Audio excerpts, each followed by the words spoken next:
all right? Yeah.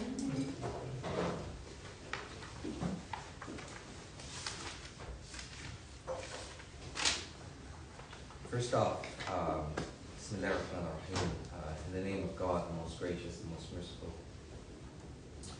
I bid you all peace. Assalamu alaikum. To our Jewish kin, it's nice to hear wa alaikum assalam. I'll respond back to peace be upon you all. To my Jewish kin, perhaps that might be in the audience, shalom aleichem. To Muslims that may be perhaps fasting on the last day of Ramadan, inshallah, ostensibly tomorrow is Eid. Muslims tend to be in conflict and have infighting over when Eid happens, but again, there's a lot to say about that. But Ramadan Kareem to those that are observing or capable of observing.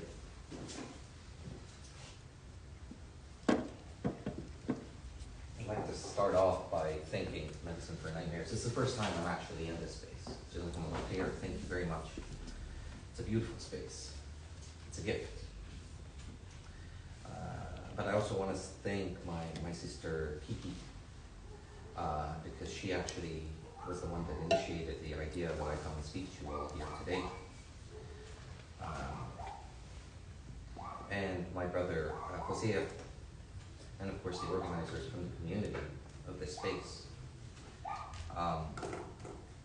You all gonna be okay standing? I might be talking for a while. Just as long as you're comfortable. I don't know, I was about to sit down, you know, there are many ways. I was asked earlier how the speech might end up being different. I was talking to Berkeley earlier from perhaps tonight, and I really don't know. And I'm a bit of a loss because, you know, I'm very grateful for this audience. I really didn't expect it. And I'm deeply humbled and honored that you're all here. But I've been struggling. I'm sure a lot of you all have as well. I've been really struggling. But before I get into all that, usually my talks always begin the same way, not to sound pedantic. By Musa's prayer in the Quran. Moses' prayer when he was about to meet Pharaoh. And he dreaded confronting Pharaoh in the absence of his brother Aaron, so Allah subhanahu wa ta'ala sent Aaron with him. And Musa's dua was something like this in the Quran: Allahumma shrah li sadri wa yassir li amri wahlul 'uqdatan min lisani yafqahu qawli. Allahumma shrah li sadri, O Creator, may you open thy breast, wa yassir li amri, and make my affairs easy. Wahlul 'uqdatan min lisani yafqahu qawli, and undo the knot in my tongue such as what it is that I have to share with you all becomes accessible.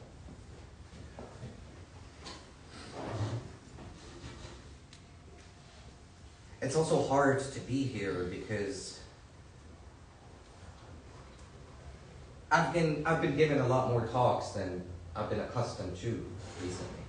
And I don't know, well perhaps I do, but I really don't know at this moment that I have something perhaps of value to share. Like I said, I'm very brokenhearted. I'm enraged. I'm mourning. There are certain years that are recurring, certain dates, certain numbers that are recurring in my head. Shamefully, shamelessly. 531 years, one day, 186 days. The one day evening, perhaps even a few hours that are left of Ramadan, that is supposed to be a reminder for Muslims, a new beginning for the rest of the year. 186 days since what is now referred to as the genocide, my people, our people, has been continuing after it escalated from an ethnic cleansing. That doesn't just stretch back to 48, that doesn't stretch back to 1917. Anybody who tells you Palestine is about 1917 and 1948 is either lying to themselves, lying to you, or doesn't know what they're talking about. Sorry, I'm going to be blunt. I hope you take it with a grain of salt. But 531 years, that's where Palestine comes from. 1492, that's where Palestine comes from. And I'm drifting these days between insanity and madness. And I don't mean to demean of insanity insofar as a clinical, as sort of illegal category of reference. But the very madness that should, that ought, lead to our collective unraveling, the unraveling of the world, a shining beacon of truth, and the dark moment that we're all living right now, that our people are living. Not only there, and that's the point. I'd be reminisced too, to start, as I learned from my indigenous elders, from land defending, from people that have taught me so much. Since I became a settler at the age of 16, having to leave Egypt because I wrote an article against the Mubarak regime, amongst the reasons. Being banned off university campuses, about the fact that I'm a settler on stolen land. There's no shame in me acknowledging that. Guilt leads to nowhere. Land acknowledgements are not about land acknowledgements, although a lot of people do them nonetheless. It's about intent, purpose, and action. So I'm going to say that again. It's about intent, purpose, and action. And I come to you today from Lenape territory, so-called New York.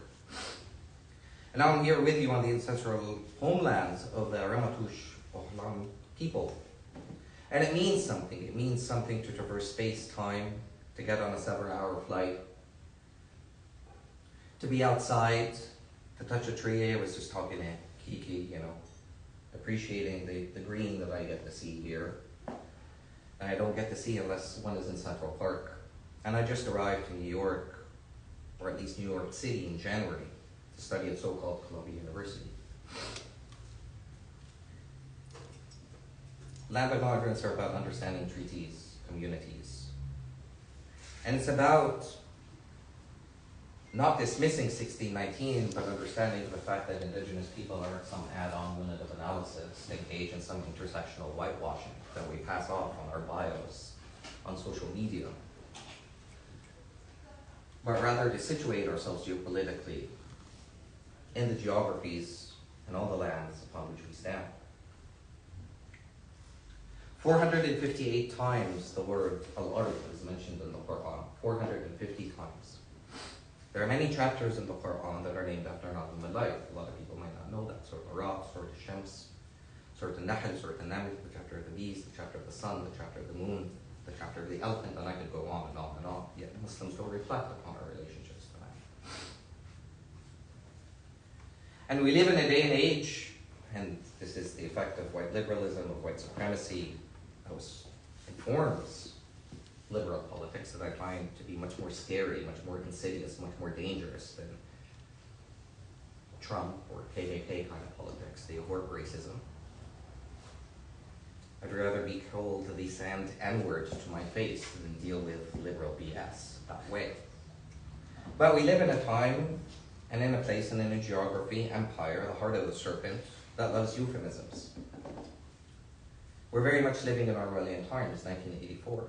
Double speak. First they steal the words and then they steal the language, the meanings. Antian hollowed out words like axis of evil, war against terror. Simulated drowning, preventive war. What the hell is a preventive war? Civilians killed are referred to as casualties of war. Casualties of war. CIA kidnappings are referred to as extraordinary conditions. But it's much more graver than that, because as Sun Tzu had mentioned, if you fail, and has written, if you fail to recognize the scope and the nature of the enemy, you will succumb in every battle. And I don't think we, or a lot of people, know what we're fighting against or what we're fighting for, to be quite frank and honest. I'm sick and tired of mobilizations. I lived through uprisings, Tahrir, 18 days. I had the honor of visiting with the Zapatistas on 2 occasions. And there's a big difference between mobilization and organization, and hey, I don't mind direct action. But we have a major crisis here. And I don't think we're getting anywhere vis-a-vis what it is that we're engaged in and doing. For the past 6 months, we've had conservative Muslims side by side by queer Muslims, conservative Muslims, hating on critical race theory, or queerphobic. There are queer Muslims in all kinds of queer communities. Right beside them, we have anti-Zionist Jewish kin. And right beside them, we have an Islamophobic, anti-religious, and anti-Jewish, I'm not going to say anti-Semitic, because there's Semites too, left. And everybody's screaming and yelling at the top of their tongues and lungs, free, free Palestine, from the river to the sea. The hell if that's going to free Palestine, it ain't. And if it could have, it would have. And if people had learned the lesson, if a lot of people had learned the lesson of the anti-war protests with regards to Iraq and Afghanistan that I lived, that I organized, that I was a part of, they'd understand the limitations of protest politics. And I don't mind protest politics. I don't mind direct action. Engage in BDS, blockade ports, shipping grounds, ruin a liberal's day, month, year. Great. What are we fighting for, though? What are we creating as an alternative? And what of the mess insofar as people projecting different meanings with regards to the freedom of Palestine and from the river to the sea, and they're not speaking to one another about the various different myriad meanings that they are projecting?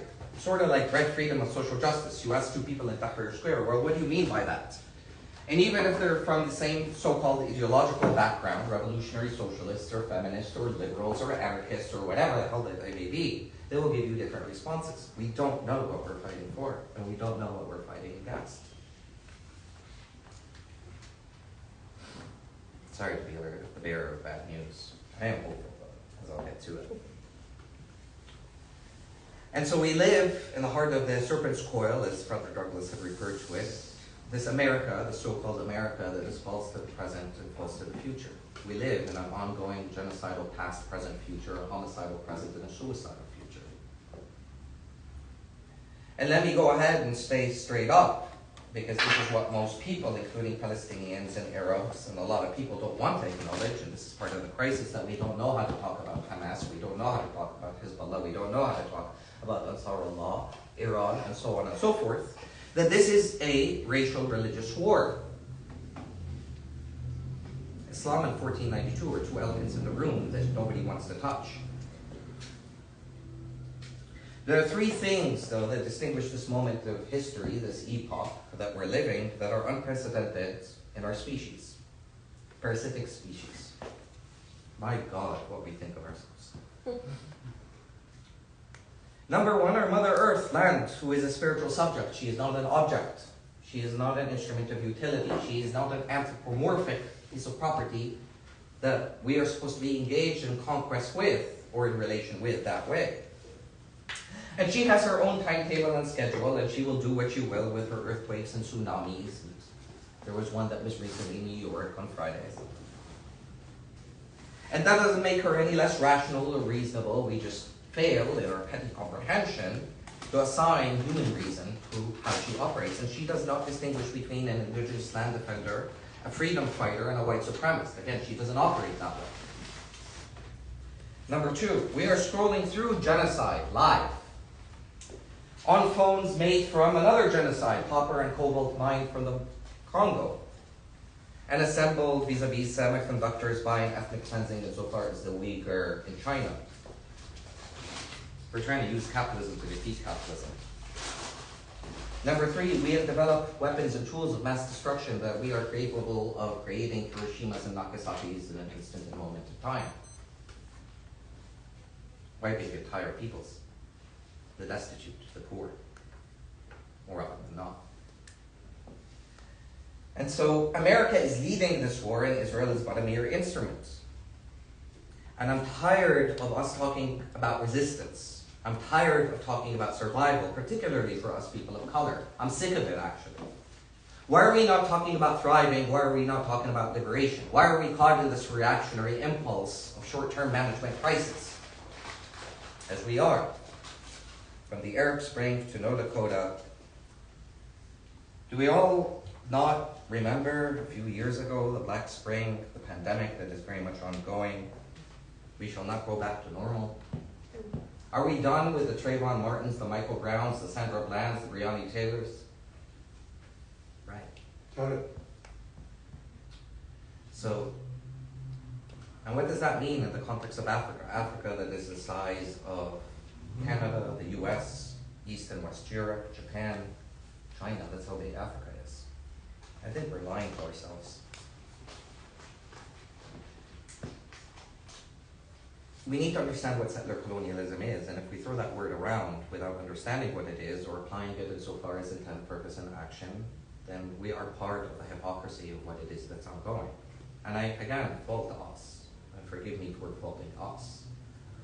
But we are part of the order. You see, the state is not this abstract entity that exists over and above us. We already reenact status, governing relations, disciplinary relations, insofar as how we contend with one another in our everyday lives. Insofar as the asymmetries of power that guide our everyday relations with each other. The moment that we walk into a room, the moment that we judge somebody in authoritarian disciplinarian ways, the moment that we peg them as black, as white, as indigenous, as this and that. As if our identities and sense of ourselves, be it acronyms that we use like BIPOC, like LGBTIQ, make any kind of sense besides for a liberal settler order. And yet we subscribe to them as if they're on black indigenous people, as if they're on black people of color, as if queerness and sexuality and gender are to be understood vis-a-vis homo-nationalist narratives and the weaponization of sexuality and gender for imperial conquests via acronyms. You ain't gonna deal with pinkwashing without dealing with homo-nationalism here, and you can't deal with homo-nationalism here and the weaponization of all these dimensions without dealing with settler colonialism here. But settler colonialism is a structure, it's not an event, and so is 1492. It ain't an event, it ain't just this abstract year of history. It is a religious project. 1492 bears a great deal of spiritual, symbolic, material, and historical significance that way. Because it seems to me, and I'm going to particularly speak as a Muslim and call out Muslims first and foremost, that as Muslims, as particularly immigrant Muslims, because there are many manifestations of Islam, particularly black Muslims that are the largest Muslim population in the so-called US, but particularly I'm here speaking to diasporic Muslims and non-Muslim settlers equally. They don't seem to comprehend that American society is very much animated by, again, a religious set of doctrines anchored in so-called settler colonialism. What the hell is the Magna Carta? Manifest destiny, doctrines of discovery, terra nullius, Protestant ethics, common law property rights, Victorian notions of gender and sexuality. And so there's this lure, this vivid, lucid buying into what is referred to as the American dream, the dream of progress, as opposed to what Malcolm had referred to, and we just referred to Malcolm when it seems it's suitable or conducive insofar as to mark his assassination or his birth, but we forget the fact that Malcolm had referred to it as an American nightmare. It always has been and it always will continue to be. And let me tell you a brief story. Some of you may know this story. In 1492, two things happened in the world that become very important and crucial insofar as understanding the present context in which we live here. Muslims and Jews were persecuted, were murdered, raped, were pillaged, were referred to as savages and heathens by Ferdinand and Isabel underneath the hand of the sword vis-a-vis the ongoing crusades. They were evicted from Spain. They were referred to as savages and heathens. Savage being the racial descriptor, heathen being the religious one. But something else happened that year. As Ila Shuhat, as Salman Sayyid, 1492 would note, as Kiki's work is coming out, the book 1492 Palestine, as I argue in my own book, the hell with books. They don't get read if they don't absorb, along sort of the narcissistic act in so many different ways that they entail and involve in publishing and otherwise. But again, that's a different side tangent. Sorry, I'm tired. I'm not tired of you all. I'm not tired of... Again, I'm tired of the mess that we're in. But I'm trying to embrace this moment of madness for what it is. This unraveling of oneself. But the Colombian conquest or invasion of the Americas. You see, indigenous people were also referred to as savages and heathens. As Alan Michael writes in God's Shadows, when Columbus described the weapons that were used by the Taino people, he referred to them with the Spanish name alfanges, which translates or is the name for Muslims, for what Muslims used insofar as the weapons that they used as scimitars. Hernan Cortez, the Spanish conquistador, had referred to the Aztec temples as Moorish mosques. He had referred to Aztec women as Moorish women. He referred to Montezuma, the Aztec leader, as a sultan. The new world is built in the image of the old. But it wasn't that just that. After you clear the land, that's what settler colonialism entails. After you engage in a genocide of at the very least 100 million indigenous people, at the very least. These numbers for lives, for children, for women, for elderly, for human beings, for men.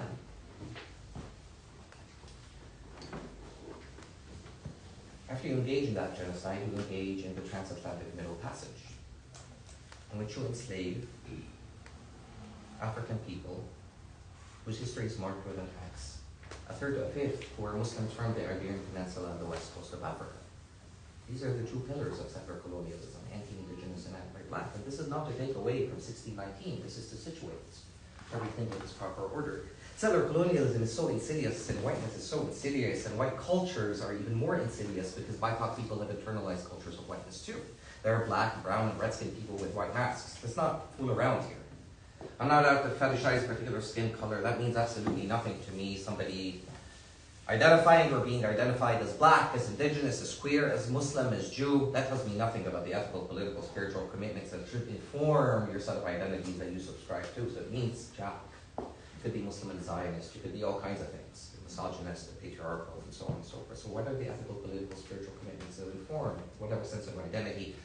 Embrace your identities to let go of them. To let go of them. And white supremacy, again, is so insidious to the point that it pitted, it creased, this is the nature of it, indigenous versus black versus people of color. So black people, in some instances, were conscripted towards indigenous genocide, and indigenous people, in some instances, were conscripted towards black enslavement. But hence, indigenous and black futurities are very much entwined that way. We have black McMahon, black Cherokees, and so on and so forth. And blood quantum obviously function differently, because to indigenous people, it was meant to strip them away from their land. To black people, it was meant to keep the slave, so to speak.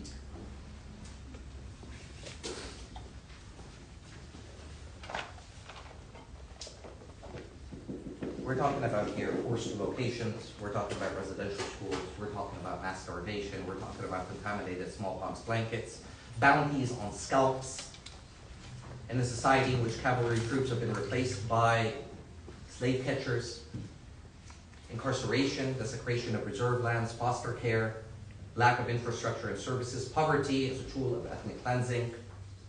But the genocide very much continues today. And it continues unapologetically insofar as the merciless Indian savage and the U.S. Declaration of Independence and within settler psyches. Boarding school systems that continue on to this day, given their impact, the eradication of indigenous communities and identities, and their first relocation on reserves, 408 boarding institutions in 37 states between 1819 and 1969. This ain't old, this ain't past. The genocide is ongoing. The discovery and accounted for over 500 indigenous children in unmarked graves, led by the church.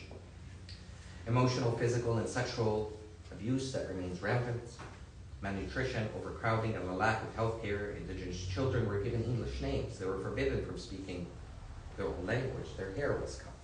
What kind of indignity in this?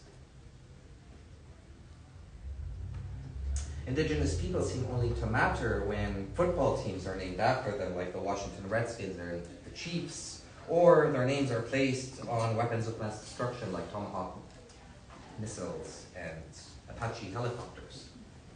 And then, of course, we have what Saadia Hartman refers to as afterlife of slavery projects, underground laws, school-to-prison pipelines, nexus, police brutality, premeditated extrajudicial killings, routine stop-and-frisk programs, broken window policing, voter disenfranchisement, school-to-prison pipelines, which I mentioned, and provision and premature deaths. 1994 crime bills, which Hillary Rodham Clinton and Mr. Zionist of imperialist champagne socialist Bernie Sanders, who some Palestinians and the squad felt appropriate that here be referred to as Ammo Bernie, a term of affection, a few years ago or until 6 months ago, and 1994 crime bills, which they both signed off on, and that refers to and superficially targets and incarcerates black youth, but also refers to them as super predators and thugs in a standard criminal justice system.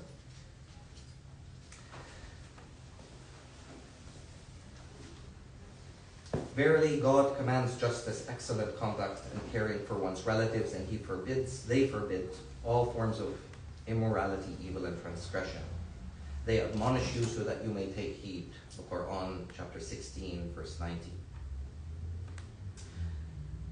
Remove every bias and upholding justice, even if it requires taking a stance against one's own interests, or you will believe that persistently standing firm in justice as witnesses before Allah. Even if it is against yourselves, even if it is against your parents, even if it is against your relatives. Quran chapter 4, 135. Thomas Nkrumah, Patrice Lumumba, Nkrumah, Lumumba, Thomas Sankara, Walter Rodney, Kwame Ture specifically had always identified the fact that our people had never seen religion as the opium of the masses.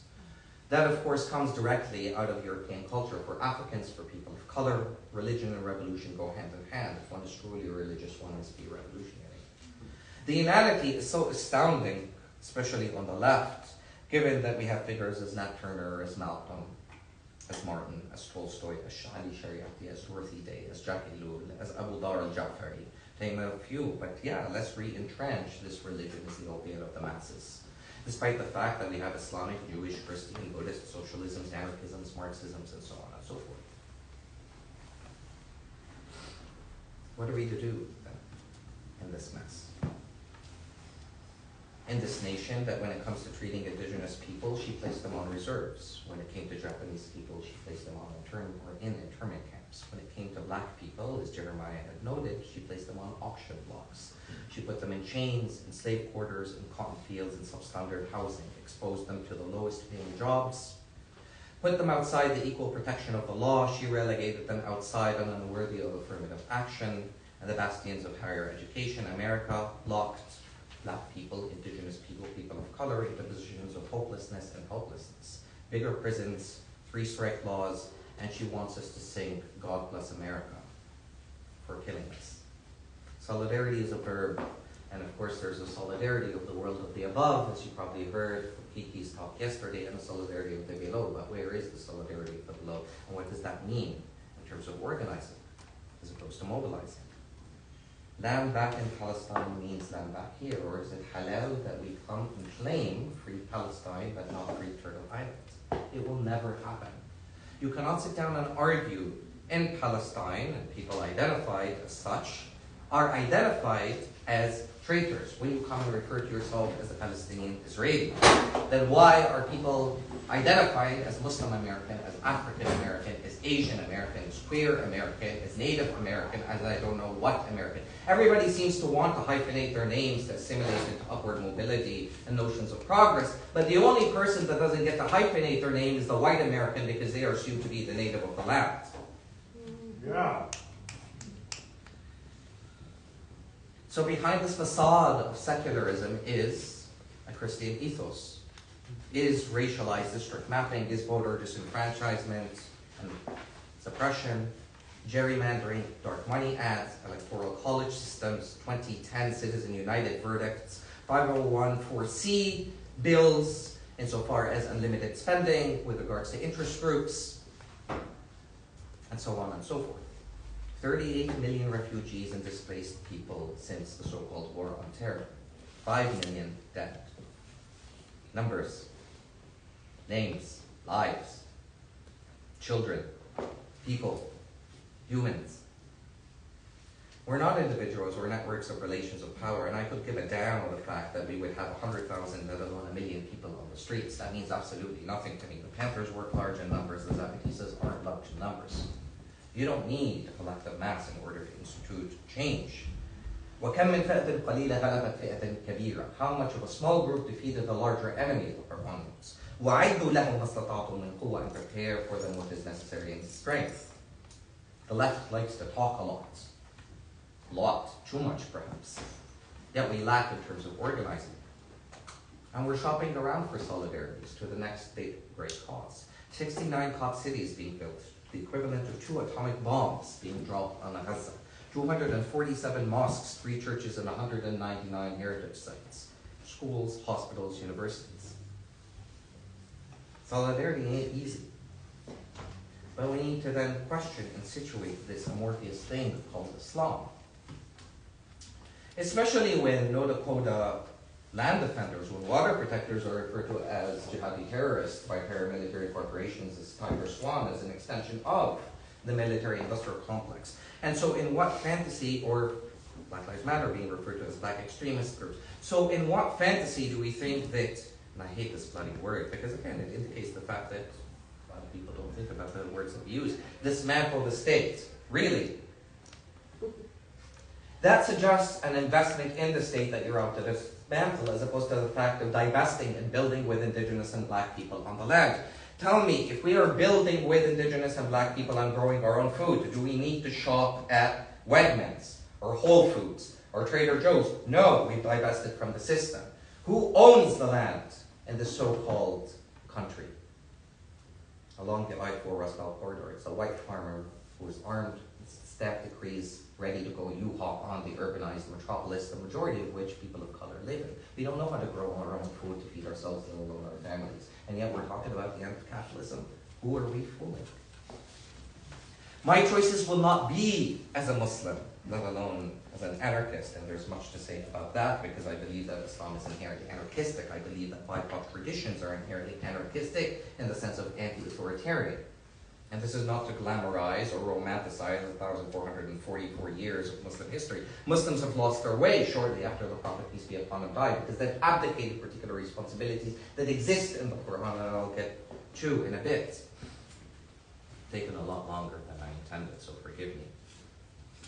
But my choices will not be between a Wahhabi crusading Zionist alliance on the one hand and a so-called Russian, Chinese, totalitarian, Iranian alliance on the other. Those are false choices. The facade of a multipolar world, of which needs to be transcended, especially with what is happening and continues to happen in Chechnya, especially insofar as, again, how Islam has become the linchpin, whether we're talking insofar as Kashmir and Dalits and the way that Hindutva is being mobilized against them, or whether we're talking insofar as the Uyghur that I mentioned, or whether we're talking about insofar as the Rohingya in the context of hijacked Buddhism by Myanmar. The state is a problem, and not just capitalism. Mobilization is about the short-term management of crisis. Organization is about understanding the structure, as Kwame Ture had noted. Revolutions involve practical questions, and the transformation of the way that we fuck, the way that we eat, the way that we breathe, the way that we conceive of life. They involve what is referred to in Islam as a jihad al-akbar, the greater struggle against one's own micro-fascisms. You see, our real father, our real parents are the nation state that teaches us, as I noted earlier, how to discipline, to govern ourselves, others, and so on and so forth, at the level of the base, at the horizontal level, in the world of the below. And we enact all its fascistic tendencies that way. And capitalism is our beautiful mother that teaches us to construct of everyone, of everything as an instrument of utility, including love that's celebrated on Hallmark cards on Valentine's Day, or during queer pride surrounded by Heineken bottles and corporate assimilationist narratives.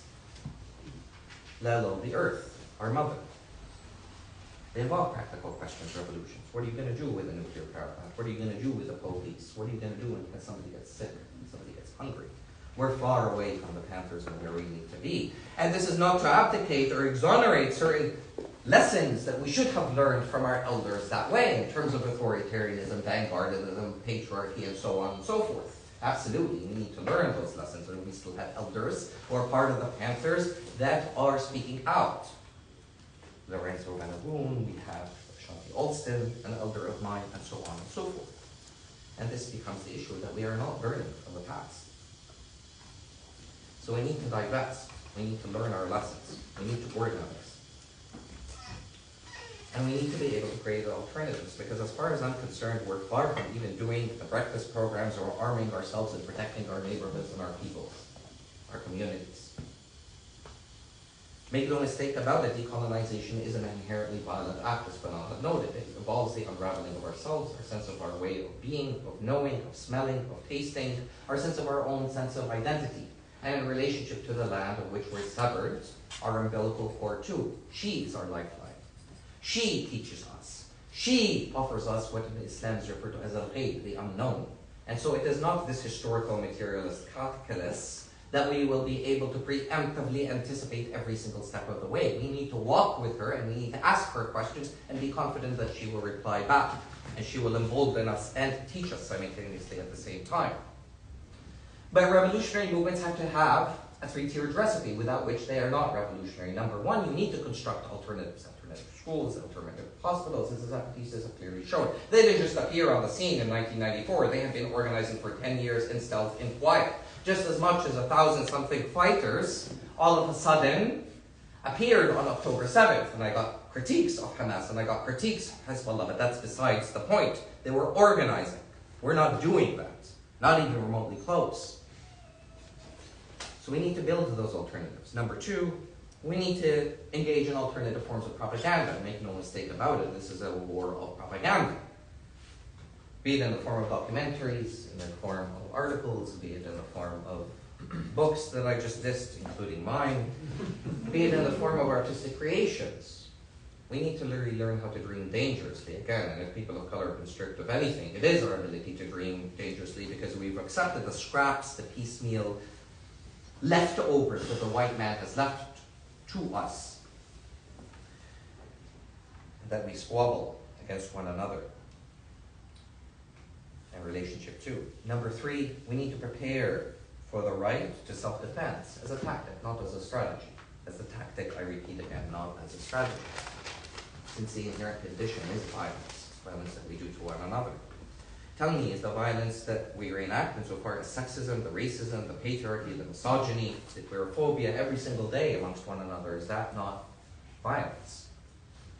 So let's stop with the purity politics. We've all engaged in and do have dark corners in our recesses and manifestations of monstrosity waiting to unleash themselves. Who doesn't covet power? Who doesn't covet this mic? What's coming next is worse. When Agent Orange takes power, ostensibly in November, but I'm okay with that. I really am, and I wish you would have won the last set of elections. I think we could have saved ourselves a lot of time because I feel that we're living this Kafkaesque endless postponement of judgment as the trial because we're afraid to rip the Band-Aid off. Because again, we want the cake and we want to have a piece of it too. We don't want to think about the sacrifices that Palestinians are making, or at least a translation of those sacrifices here. For new grass to grow, some of the old must die, and that's the reality of life, but we're condemned to death anyways as people of color. So let's put it all on the line in a way that's strategic. By what standard of morality, Walter Rodney asks, can the violence used by a slave to break their chains be considered the same as the violence of the slave master? The master's tools will never dismantle the master's house. Do people of color not have alternative ways of living, conceiving of the world before or beyond what the white man has handed to them, insofar as not only capitalism but the nation state? And if there is any kind of faltering that one can attribute to what happened in the 50s and 60s and the limitations of Pan-Arab and Pan-Africanist and Pan-Asianist and Bandung and third world conferences, it was this perception that by taking over the state, we would be able to do something else. But that's the master's tools. We did not go back to decolonize our own traditions, our own value systems, spiritually, culturally, in order to develop our own ways of knowing and living that are inherently interdisciplinary. Yeah, we've accepted that, biology is separate than physics, is separate than chemistry. We've accepted that sociology has nothing to do with gender studies and critical race and queer theory and so on and so forth. These compartmentalized, carceral sense of knowing, of understanding the world. But hence the limitation of everything that the white man had accepted. The white man is just now discovering that trees speak to one another when our BIPOC traditions have long noted that. The ironies.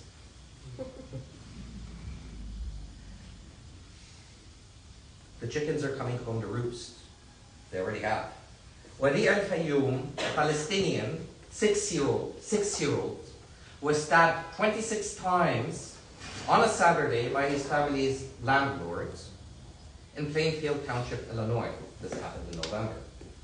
26 times. By a landlord that would play with him, that would bring him gifts, that made him a swing. What would cause a white landlord to engage in this act of schizophrenia? That he would stab a child, a 6-year-old, 26 times. And of course his mother as well, but his mother survived. May God grant her patience and strength. I'm not seeking to go back to 1492 or to Mohammed's time. That is done. The landscape of the land has very much been altered, has been changed. Look at where we're at, look at the concrete pavements, let's just take a look outside those doors. One wonders what it could have been, it was, in 1492. But that's gone. What I'm out to extract is the ethical, political, spiritual commitments that animate it. Where is the Jesus that stood defending the poor, that stood defending Mary Magdalene? Where is Musa who stood before Pharaoh? Where is Mohamed who stood for social justice? That is my quest.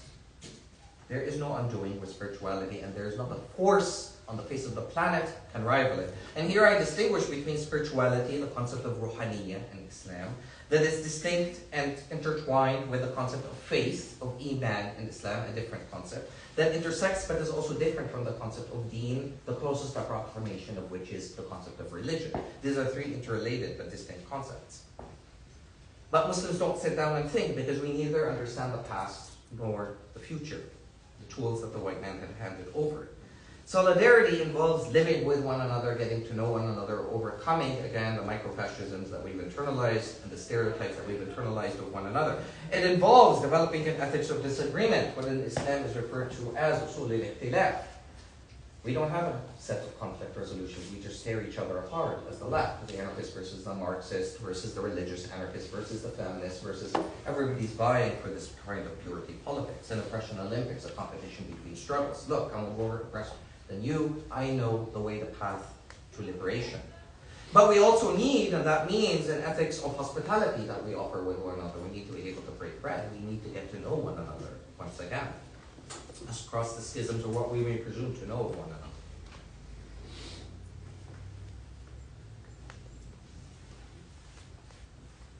The crisis is deep, and I'm not saying this to pick on the sister, but again, this is to point out a certain irony. I will never forget, and this is where the book starts in a certain sense, this quandary, this conundrum. It's not a paradox, it's a blatant contradiction. When Sister Ilhan Omar, Congressional Ilhan Omar, a Somali American who was bought into the American dream, flanked by Angela Davis, during a Black Lives Matter protest, begins her speech by saying, well, this country was founded on genocide. Actually, it's an ongoing genocide, sister. Oh, and it's founded on slavery. Actually, it's Afterlife the Slavery Project, sister. But look at me, I'm an example of the American dream. The hell with you and your American dream. But that is the price of assimilation. So who are we propping up, and for what reasons, insofar as these denizens of purity, these heroes, these messiahs? And there are many examples, Palestinian and otherwise, that one can give, but it's not about naming names, and it's not about condemning or abdicating the false and sickening anti-blackness that is leveled against Ilhan, that is part of the reality, or even the false anti-Semitic charges. Well, let me say anti-Jewish charges, because Arabs are Semites too. You cannot pledge allegiance to the American dream and acknowledge its sovereignty, while at the same time believing in indigenous people's sovereignty. You cannot. Those are at odds and in contradiction. Part of the Muslim problem, as I said, is the fact that Muslims don't even understand their own faith. When you ask Muslims, or even Orientalists, what does Islam translate to? They will come about and say, well, it means submission. Islam does not mean submission, because the word for submission for any Arabic speaker is actually khudu', a completely different word. Islam comes from the root sallama, sin lam mim. Sin lam mim. 3 Arabic letters conjoined to form an Arabic word, which means to willfully deliver, to deliver upon choice. But why is it translated, and has been translated by the white man as such, and internalized by Muslims? Because it is meant to suggest that Muslims do not reflect, do not think upon the actions upon which they are engaged in, including ritualistic practices. Despite the fact that the Quran consistently calls upon Muslims, أَلَا يَتَفَكَّرُونَ, do they not think? أَلَا يَعْرِفُونَ, do they not know? And so on and so forth. So we become disconnected. What's worse is that when you ask any Muslim, and you hear this term a lot, I'm sure, as the so-called Islamic State. Well, there is no such thing as an Islamic State, because the state is a Euro-American conceptual mode of governance. It is a structure and a framing. There is no such thing as an Islamic State. In fact, Arabs did not have a word for state, and we used a word in the Quran that means the opposite of state, because we simply didn't have a word. And the word that we use is duwayla.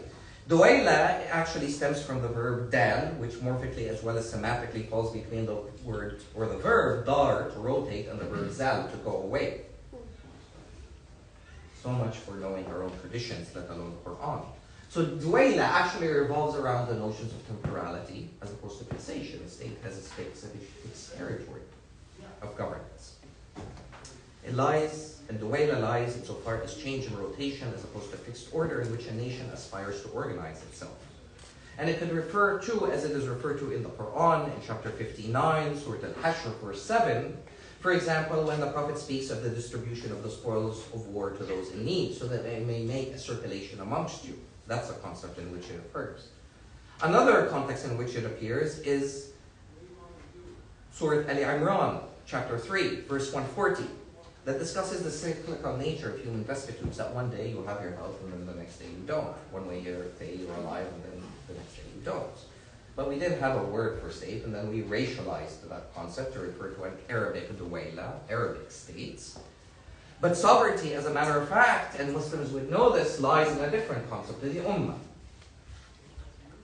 Besides pledging allegiance, and this is the first thing that any Muslim has to do, Aqidat Tawheed. Tawheed means that you pledge sovereignty or allegiance to the sovereignty of Allah subhanahu wa ta'ala, creator, and no other. You don't pledge allegiance to a tribe, to a nation, to family, to a bloodline, to kin, to a community. That is not your pledge of allegiance. It is a pledge to creator and the ethical, political commitments, spiritual commitments, social justice commitments that creator stands for. Again, very much at odds with pledging sovereignty to something, another entity, a flag or otherwise. But the Ummah refers to as the pluriverse world. It is non-territorial, that includes Muslims and non-Muslims alike. As had been exhibited insofar as the Medina Charter, what was known as the Medina Charter during the time of Mohamed, and it included Zoroastrians, Sabians, Jews, Christians, and so on and so forth. But let me pause here. And this is the problem with regards to Muslims not even understanding the world in which we live in. When you look at the Quran, the word Muslim actually appears 5 or 6 times. The emphasis is on another word, another term, another identity. It is referred to as the mu'min, the believer. So part of what the book does, and it does, or it tried to do a lot of things, it took me 20 years to get it out. Part of what it does is that it characterizes or situates what are the ontological, epistemological, what are the characteristics that define a believer. Regardless of, and there are many paths to the same creator, and that becomes the question. Since there's no compulsion in religion, numerous verses in the Quran define or describe believers, kuffar, and I'm sure you heard that word thrown a lot around on the media and mainstream and otherwise, and idolaters, mushrikeen, as those who dabble in excess, uphold injustice, spread mischief, corrupt the earth. That is the characteristic defining dimension of what it is that informs a believer versus a disbeliever. So I could care less, like I said earlier, that somebody identifies as a Muslim. That tells me absolutely nothing. And there are many verses in that regard. There are other anti-authoritarian, or should I say non-authoritarian concepts that inform Islam. So besides pledging allegiance to Allah subhanahu wa ta'ala, there's the idea of khulafat. They are all caretakers of the land. Of course, Muslims misconstrued that concept to construct what I'm sure you all heard as the caliphate model. The caliphate is a non-binding Islamic concept that developed after the Prophet's death in so many ways and was derived from the Quranic term khulafat, that we are all caretakers. But the perception became, with Muslim despotism and arrogance and the moving away from anti-authoritarian concepts that exist within Islam as defined by the Quran, towards that trajectory. So we lost our way. But also there's the chapter of shura, the chapter of mutual consultation, of consensus, ijma', consensus, and maslaha, public welfare. So we become very strict from our own governing modalities and ways of knowing the world. Like I said, there's a crisis. Decolonization means relearning how to walk the land again and engaging in bioregionalism, understanding her soils, towards cultivating more homeostatic equilibriums, regenerative agricultures without seeking a romanticized conceptualization of what it is to go back to a bygone past and epoch. It means being able to develop our own harvesting practices beyond Monsanto, understanding replenishment cycles, taking what it is that we need and learning how to share. It's learning, as I noted earlier, to grow our own food, expanding access to land, stolen land in this case, with indigenous people at the heart and the center, as opposed to reliance on capitalism. liberation means rematriating indigenous land that way, given the hundreds of broken treaties. It means conceiving of alternative worlds. If not for ourselves, and as Mu'min Abu Jamal says, then for our children that come from immortality, and they are the arrows that we shoot towards infinity.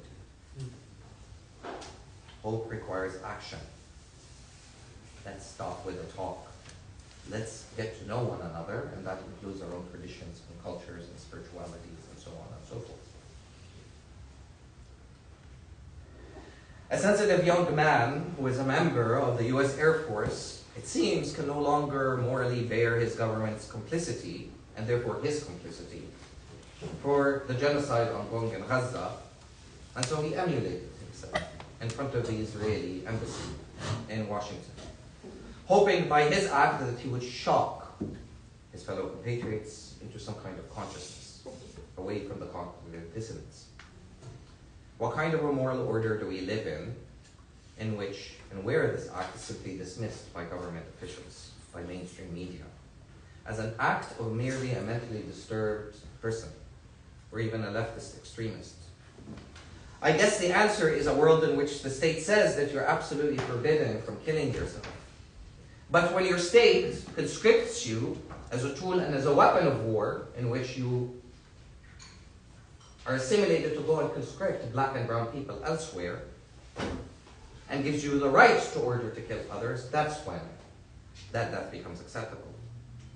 And in war, the state orders you to sacrifice your life willingly for your nation that way. The state can teach you how to impose your suffering on other human beings, but it cannot teach you how to befriend them. That is a part of the reality that we live in. The book, like I said, tries to situate the world that we live in the context of social movements, of what connects the so-called Arab Spring. I lived 2013 and the slaughter of the Muslim Brotherhood in Arab al-Nahda, the two sit-ins, and I'm certainly no fan of the Muslim Brotherhood. I mean, it's not like they're anti-capitalist, and Hamas is not anti-capitalist, and it's not like there isn't authoritarianism there, and there needs to be a difference between strategy and tactics. Sure, and against the mullahs in Iran, I have issues. I have issues with queerphobia and sexism and femicide and a lot of different dimensions within so-called political Islam. And what the hell is political Islam when any idea is inherently, particularly that which is spiritual, political? But nonetheless, as much as I would call Bashar al-Assad as the butcher of Damascus and still would say so, my position with regards to, say, somebody or some place like Syria is very different now in 2011 than in 2015 and 16. Sure, Bashar al-Assad is still the butcher of Damascus, but I don't want to see Syria divided and cordoned into three different territories, Kurdish, Sunni, and Shiite. I'm not going to feed into imperialism and the conquest that your American empire is striving insofar as Iran. That becomes the question. And that becomes the alternative that needs to be constructed. I am not going to capitulate to the two arts of Islam that are predominantly occupying the conversation, a conservative, heteropatriarchal, misogynist, authoritarian Islam, on the one hand, or a liberal, progressive one. I'm going to fight for Malcolm's Islam. I'm going to ask myself, where would Malcolm and what would he say and what would he do about his friendship with James Baldwin, a queer black man, and how would that lead to a different conceptualization of Islam, a Quran of the oppressed, a queer Islam, a feminist Islam, an anti-authoritarian Islam, and so on and so forth. That's the Islam I'm going to fight for, as opposed to abdicating that element of the conversation, because I understand very well that conservative Muslims like Hamza Yusuf, Omar Suleiman, who's a Palestinian, and is being held up as this beacon and pedestal of shining example of social justice because he stood up for Black Lives Matter but signed on to a statement called the Navigating Differences document in which he condemned queer Muslims as being an anathema upon society. I will not compromise with regards to commitments or the type of Islam that I'm seeking and striving, and this is why the Quran becomes important. Because regardless of whether you're from the nation of Islam, whether you're an Ismaili, a Sufi, a Shiite, a Sunni, and so on and so forth, and there are over 73 different interpretations of Islam, the Quran is the one thing that binds us. And this is not to the neglect of the oral tradition, the hadith, or the Sunnah, the prophetic practice. But I'm going to fight particularly with regards to the Quran that ferments and is the barometer and caliber by which I may be able to judge. And yes, I said judge all Muslims upon their actions. That is my goal, that is the subject of the book. That is the Islam that I fight for every single waking day. So no, Palestine is not a secular cause. Al-Aqsa is not just a pile of rocks. It is much more significant than that. This is not a war between Muslims and Jews. This is a war that Muslims and Jews have been conscripted into vis-a-vis white supremacist imprints that the white crusading man that appropriated Christianity and Eastern tradition underneath Constantine and weaponized it as an imperial tool of conquest had an effect in that imprint insofar as manifestations of Islam and Wahhabism, even Muslim Brotherhood thought, as well as at the same time on Judaism and the manifestation of Zionism. This is what this war is about. And the white man would like to extract themselves out of this equation. And this is what needs to be centering, that they will not be allowed to do so. Not as far as I hold breath within me. The question again remains, my sisters, my brothers, my kin, my family, my loved. In this fight for revolutionary love, and it's not just some woke kind of revolutionary love, because this isn't about love and hate, this is about power dynamics and understanding how we're complicit in each other's struggles, and again, what we're fighting against and what we're fighting for. Are we simply interested in pretending to talk revolutionary, to be revolutionary, or are we interested in being revolutionary? Particularly when we're looking at this species as annihilation, or do we simply prefer our people that exist here, not just in Palestine, here, as corpuses, as brutalized, starved, injured, and bloodied, souls, bodies, underneath buildings in which all facets of life have been destroyed? This is the question. This is the question that sort of drives my madness. This is the question that keeps me going. This is the madness that apparently Muslims, and this book is apparently bothering a whole slew of people because, you know, I'm out to unsettle everybody, not to piss everybody off, but to really make us rethink insofar as 1492. Indigenous people don't like it because I'm talking about transnational, or some indigenous people, because I'm talking about transnational notions of indigeneity. And indigeneity is analytic because in Islam there's the condition of the fitrah, that we're all born into a condition of goodness. Think about that womb of the mother which we all came from, and that which we're severed from. As I was saying, and as my mother always tells me, you know, I breathe through my mother, I ate through my mother, I even shat through my mother. And yet, as a subject, I'm individualized, transformed into a monster that is culpable and capable of patriarchy and matriarchy and a whole slew of other violences against the very woman that gave me birth. But also my black kin are struggling with it because I'm talking about the intersections of blackness and Islam, because as many scholars, black and non-black Muslims, calling out the facade in a certain sense that a lot of Afro-pessimists spew when they come about and say, well, Arab slavery was no different than the transatlantic Middle Passage experience. Well, excuse me for a second, we're being ahistorical. Because though I don't condone slavery, particularly pro-modern slavery, and Muslims have abdicated their abolitionist trajectory that are on demands of them, the two are not one and the same thing. The majority of slaves were actually Circassian. And again, I'm not condoning slavery. You did not own the slave. It was a transactional relationship in which the slave had responsibilities and also had rights that they can own, that they could get married, that they were still regarded as human. It wasn't based as, and they certainly weren't part of a plantation economy as transatlantic slavery was. A very different paradigm of reference, and this is again not to condone slavery, but talking about intersections of blackness and Islam. Queer Muslims and Muslim feminists don't like the work because I'm calling them out on where they were queer narratives and their homo-nationalism and assimilation into settler colonialism. Marxists don't like it because I'm talking about anarchism, and anarchists don't like it because I'm talking about spirituality. So yeah, I'm out to unsettle everybody. I'm doing that because I've had the honor and the blessing to learning from our various different traditions and to hopefully continue to aspire to mature, to grow. That is my responsibility. That is my fight against my own inner fascisms. But I can't fight it on my own. I need to fight it with all of you. I am a single individual and I am living in a world in which I am a sheep amongst wolves and I can become a wolf myself. So I need that inspiration of a different environment, of a community, in order to hold me accountable, in order to uplift me, in order to call me in as opposed to calling out. But that means doing the face-to-face, looking into each other's eyes, undressing one another, revealing our monsters and insecurities. It's hard work. It's hard work when we don't even live on a parcel of land, let alone within the same region or territory or geography.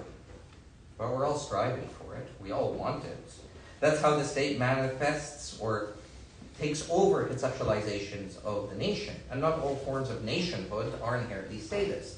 Certainly not black notions of nationalism or nationhood, and certainly not indigenous are very much statist. But the state uses the conceptualization, the wanting, the yearning for community in the form of nation and mobilizes underneath the rubric of patriotism. The state becomes the structure, the vehicle. But again, we're all a state. We're all cops. We're cops in our own heads, in our own minds. We use one another, and we don't know at what point that we may abandon one another, although we may establish solidarities of love and affection and share certain ethical, political commitments when it comes to the logic of survival. I don't know if I'll be able to put my life on the line for you or vice versa. We have to put that to the test. We have to experiment.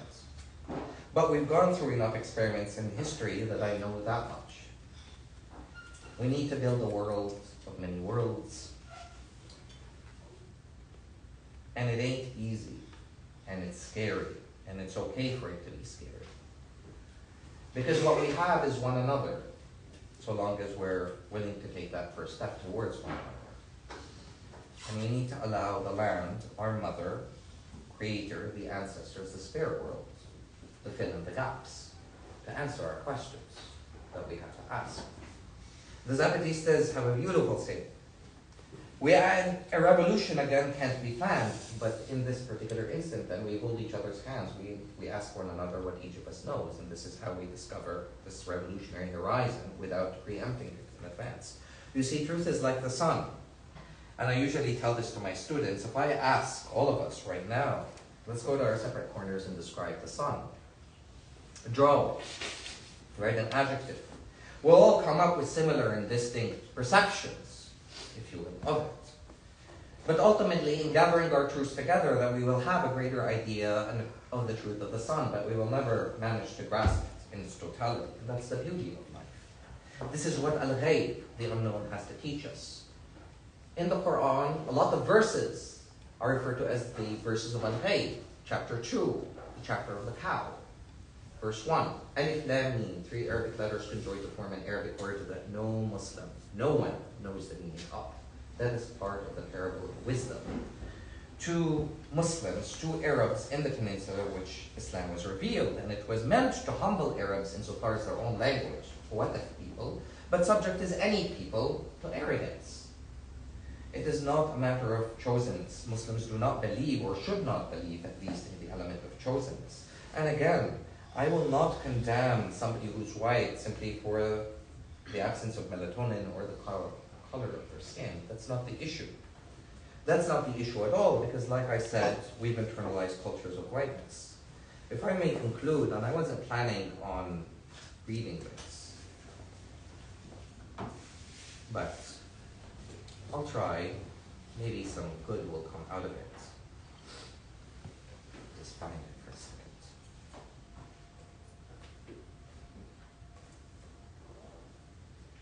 Was it on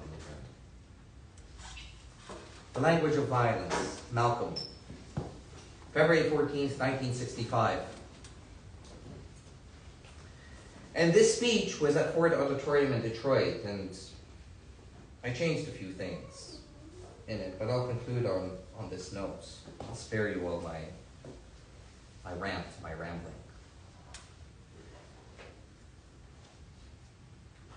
Before I get involved in anything these days, I have to straighten out my own position, which is clear.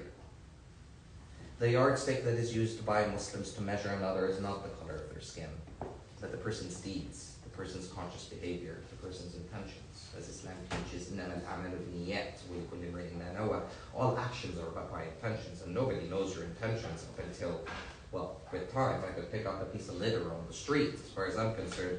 And it may be for the simple purpose that I want you to all think that I care about the environment, or I want you to talk about that and so on, so I'm out to feed my own ego. You won't know until time proves me a hypocrite or as a person that really cares about the environment, but that's the point. And we use that as a standard, Malcolm says, of measurement, of judgment. You never go wrong. I'm not in a society that practices brotherhood and sisterhood. I'm in a society that might preach it on Sunday, that might preach it on Saturday, that might preach it on Friday, in a mosque, in a synagogue, in a church. It's a society controlled primarily by racists and segregationists and apartheid and genocide apologists who are in positions of power. They exercise forms of brutal oppression against people of color who ain't got no white skin and blue eyes. They've been corrupted themselves, and they refuse any kind of revision or any alternative perspective. They bought into the world of the above, into the world of power, the individualist kind of power, not in the communal. They do this in every place on this earth where they're trying to exploit and oppress. They are violent when their interests are at stake. But when you and I want a little bit of freedom, we're supposed to be non-violent. They're the violent ones. When it comes to you and me, to protect ourselves against lynchings, against forced mass starvation, sterilization, sanitizing, genociding, killing, ethnic cleansing, they tell us to be non-violent. Shame. And when somebody stands up and talks like Malcolm did, like I'm trying to do, like we're trying to say, they say, well, they're advocating violence. Isn't that what they say? That we're all terrorists? When they've got a monopoly over meanings of violence in this asymmetric warfare between settler states, post-colonial states as Egypt, the second jailer of Ghazals. I've never advocated any kind of violence. I've always said violence is a tactic, it's not a strategy. I've already said that violence is all around us, and that we've been born into violence. We've been born into war as BIPOC people before we even conceptualize or understand. Hell, we've been born into so much resentment and inferiority complexes that we straighten our hair, we bleach our skin white. That's a thing. That's how much we hate ourselves. We have to learn to humanize the white man before we even see ourselves as humans in the mirror. We're refusing to face the monsters in the mirror. But we're victims of organized violence, systemic violence, structural, symbolic, that's perpetuated upon us every single day. And we reserve the right to defend ourselves by any means necessary.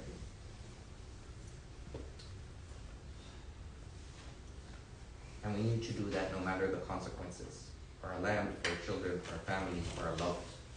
We need to be able to teach life, but we're not afraid of death. And this becomes what I'll conclude on. I'm very grateful. And please forgive me for my shortcomings in prolonging this discussion, but I'm very humbled and honored to be amongst you all. And thank you for being here.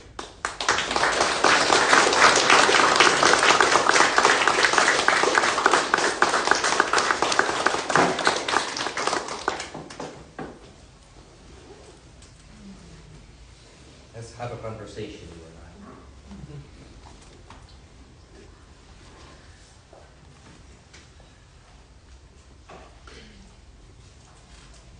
Please. I had a question. So you were talking about like creating alternate systems, like beyond the capitalist systems that we're in. And I guess what I was thinking about when you're talking about that is like, how do you prevent those systems from becoming like the same systems, basically? Thank you.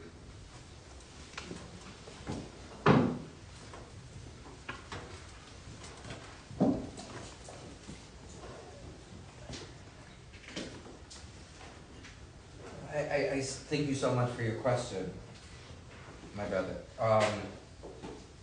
The individual responsibility, the collective responsibility. I talked about jihad nafs, the greater jihad, as it's referred to it. And the last chapter is upon actually this concept called jihad, because jihad means to struggle. The greater jihad is the struggle against one's ego, one's own micro-fascisms, the patriarchy, the matriarchy that have been socialized with, the class privileges, the racial privileges in relationship to, say, a black man, or somebody who's black, or somebody who's indigenous for that matter. and that I have to contend with every single day. That is my personal responsibility, but that also requires a community that is willing to take up that responsibility. Why does that responsibility become important? And of course, the concept of jihad, and I talk about this in the last book, because speaking to the question of violence, and this is why jihad is violence, but not all forms of jihad. The actual word for fighting in Islam, in the Quran, again, Muslims don't often defer to that, they refer to the white man's way of looking at things, is qital. That is what refers to as defensive warfare. Not all forms of jihad are qital, right? And not all forms of qital are jihad. But how do we then prevent that system? We need to learn to practice non-authoritarianism. We need to learn how to listen to one another as opposed to hearing. Hearing is engaging in reactionary politics as opposed to listening to each other's mother tongues, including what happens in the silence between us. Learning our traditions, learning to relearn one another again. And what it is to live in community. Because what I'm after is, again, communal living in communitarian spaces that are animated by anti-authoritarian or non-authoritarian commitments that we're all committed to engaging in. I'm not out to take over a structure, and I'm not out to establish a structure. That implies that we have an understanding of ethics, and there's a difference between morality and ethics that way. Thou shalt not kill is a beautiful commandment, but God forbid if somebody walks through that door and threatens our lives, then that becomes an ethical context in which we have the right to self-defend ourselves. Or to come to a decision as to how to defend ourselves, whether it's restraining that person, using a knife, or whatever, even tools in order to safeguard ourselves, while again not acting in Puritan manifestations insofar as condemning that person because that person might be sick, they might be ill, they might have been exposed to, and most likely been exposed to internalized violences themselves that they are manifesting upon us. You know, I shudder to think liberal Muslims that come about, or just Muslims in general, that come and say, well, Daesh and ISIS, they're not really Muslim at all. No, they are Muslims. They just didn't have the privilege to sit down and learn about abolition and to think through decolonization and how that should manifest. I mean, who am I to sit down and judge that way, that if I was in Iraq, that if my mother and my sister were murdered, if my significant other, my lover, was assaulted, if my land was stolen, my languages were ripped away from me, that I hadn't had the opportunity to go to school because I was poor, that I wouldn't have joined Daesh? Sorry, it's a bit controversial, but that's part of the reality, and that's part of the reactionary internalized violence that white supremacy constantly produces. So I'm not going to act or proclaim to act as some kind of self-righteous, holier-than-thou Muslim, such that I may cast judgment that way. I will empathize. I will situate the fact that we are all monsters, and we do have nightmares residing within us. And it is our collective as well as individualist responsibility to combat these violences that way. And so it takes a commitment, and dare I say a spiritual commitment. Again, there's no central authority in Islam and neither in Judaism. An imam, and really the Quran is the imam. Again, we contrive all kinds of ways to abdicate our responsibility to a single leader just as much as to a nation state or a politician or a political party, in order to lead us to some kind of salvation, right? But there's a reason that we say all power to the people. All power to the people. Not some, not power to the people. All power to the people. And we need to understand the value of that. That there's capital P power and there's lowercase p power. And we exercise that power in our everyday life. We're exercising it right now. You're listening to me. You could stick up the middle finger. You could say, well, the hell with you. I don't want to listen. What you're saying is garbage. And that is within your scope. And you're right. We're not within an institutionalized space as a university where you're my students and where power is structured in a hierarchy. Where at the end of the day, if you disrespect me because I somehow have a PhD or a doctor before my name, that's supposed to give me some kind of legitimacy, and I wield power over you, then I may assign you an F or kick you outside the classroom. Right? So we mimic and we replicate institutional practices in our everyday-to-day lives. The question is, are we willing to take responsibility for all that power and contend with one another and learn to listen? And learn to deal with, again, the monsters that we've internalized. And to me, spirituality offers that avenue for humility, for a certain kind of modesty. Hell, the state has its own religion. Capitalism, its is its own religion, 9 to 5 jobs, sometimes more than that. Again, in God we trust on the dollar bill. Muslims are sitting down and praying to the dollar bill as opposed to sitting down and praying, well, towards Mecca or our first Qibla, our first compass, to Al-Quds. Look at Mecca nowadays. McDonaldized Mecca, the biggest clock tower that overshadows the house of Abraham. Am I supposed to go and perform Umrah and go perform Pledge Allegiance and Hajj? Is that my application? That is my erasure of my sins? What is the cost? I'd rather go and be murdered in Al-Aqsa. And so trying to do so. So this is the kind of responsibility that it entails. And this is ostensibly what spirituality can do. I mean, for God's sake, Marx is 50-5. Marx, I will remember being at an anarchist conference and being asked by a white European in a suit at an anarchist conference, how do you feel about the fact that we made effigies of the Prophet Mohamed, of Isa, of Musa, and we burnt them on May Day? It's just like, listen, I don't know what Isa looked like beyond the depictions of the white man with blonde hair, blue eyes, and so on and so forth, and I certainly don't know what Muhammad looked like, but it gives you some sense of relief. But let me ask you this. If I made, and I would never do so, I have far more respect than that, effigies of Emma Goldman, Bakunin, Kropotkin, and burnt them, how would that make you feel? And he said, well, you can't do that because these are our gods. Well, so much for no gods, no masters. So we deified Marx. We assumed that historical materialism could answer everything. That the spirit wealth of the subject, our very earth, that gives us the air that we breathe, the food that we eat, the very seed, which is inconsumable unless it is in the soil, unless sun interacts with chloroform and a whole wide array of different processes, of which we are not in control of which labor is done for us. And yet we assume a certain supremacy and some kind of coincidence that this happens. Maybe. I choose to believe in something greater than that. And you can call it God, you can call it Yahweh, you can call it Buddha, you can call it Mother Earth. I really don't give a damn. But a metaphysical, a cosmological essence to which we are ultimately answerable for, to. Or otherwise Obama, George Bush, Hitler had gotten away with what it is that he'd gotten away insofar as just putting a bullet through his head. Well, I choose to believe that the memory of the Shoah, of the Holocaust, and what happened to Gypsies and Romas and Jewish people, a lot of people as a matter of fact, that there is a price to pay for that by people that enacted the massacres, the Holocaust that they did. And there has to be some kind of responsibility and accountability. You don't just get to put a bullet in your head. Mubarak doesn't just get to spend a few days in prison after the 30 years of destructive damage that he's engaged in.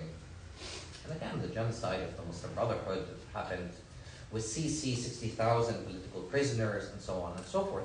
Of which, of course, a lot of liberals and feminists and leftists cheered for insofar as the slaughter. Where's the responsibility? Oh, we want to throw responsibility on the state. Right. You're going to take over a settler state that has a military, pharmaceutical, and agrochemical, a prison to school industrial complex. What kind of fantasy are you living?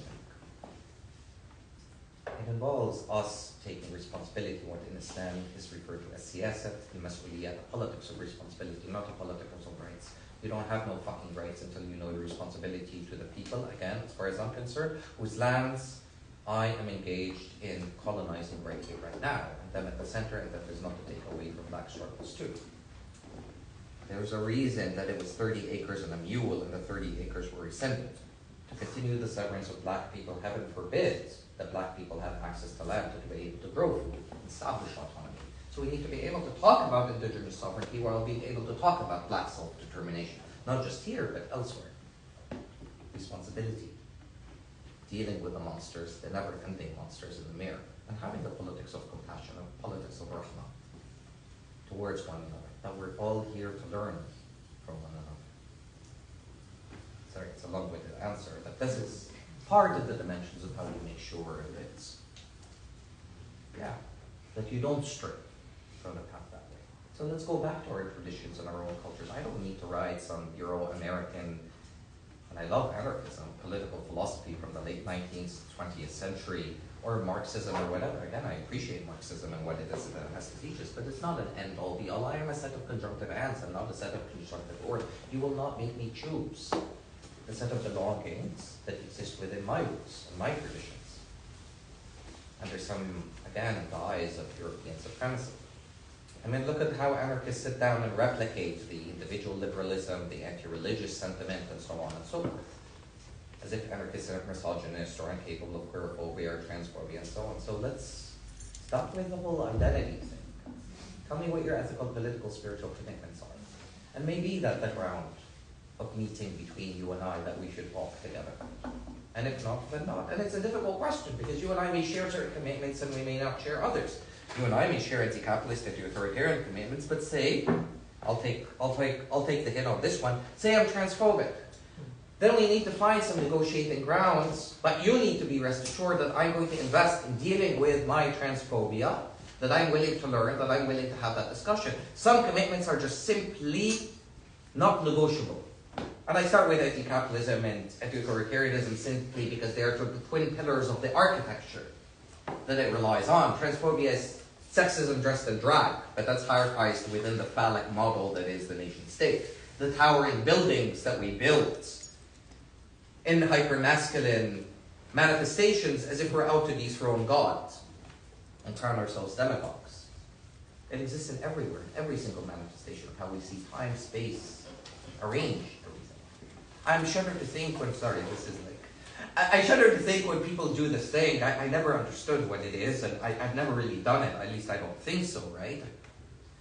Lived in the desert. But this thing called camping here, right? And all of a sudden they connect.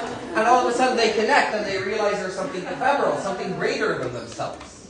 Right? Oh my God, I can see the stars. Oh my God, I can walk in rhizomatic waves. I'm not funneled vis-a-vis horizontal, linear, vertical lines. I have to stop at red lights, go at green lights. My every act, my every feeling, my every emotion, vis-a-vis hypersexualized, the gendering of women on advertisement or anything that sells, etc. And all that obtuse confrontation, that assault on a sense of senses. And in camping, we connect. Oh my God, I can see the stars.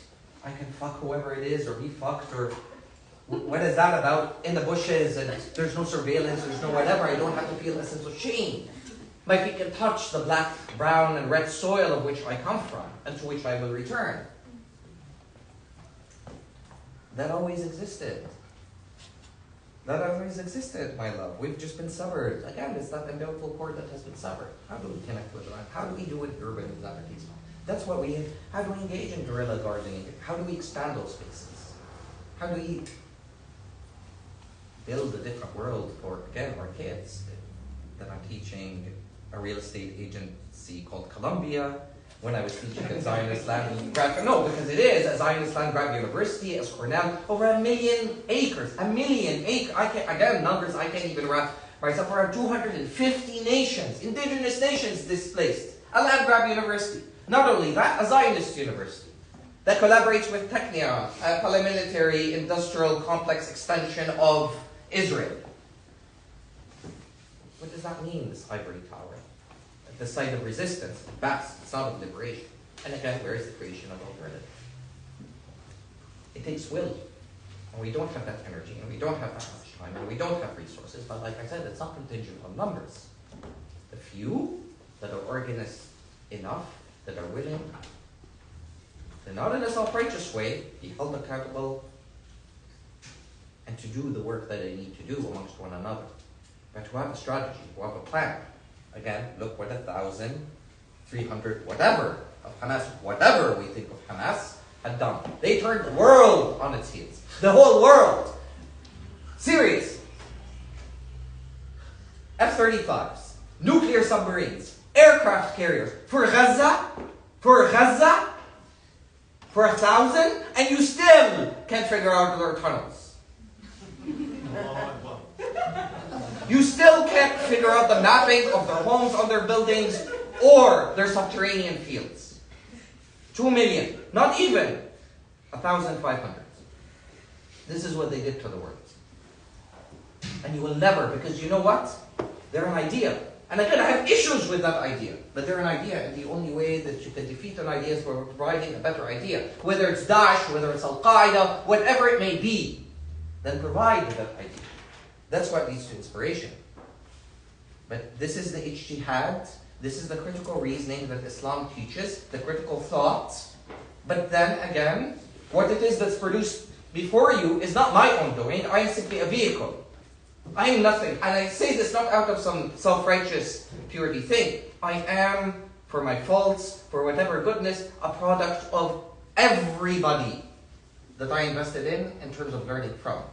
Indigenous, my black kin, everybody that I try to engage in, to see, to map out our roles in relationship to one another.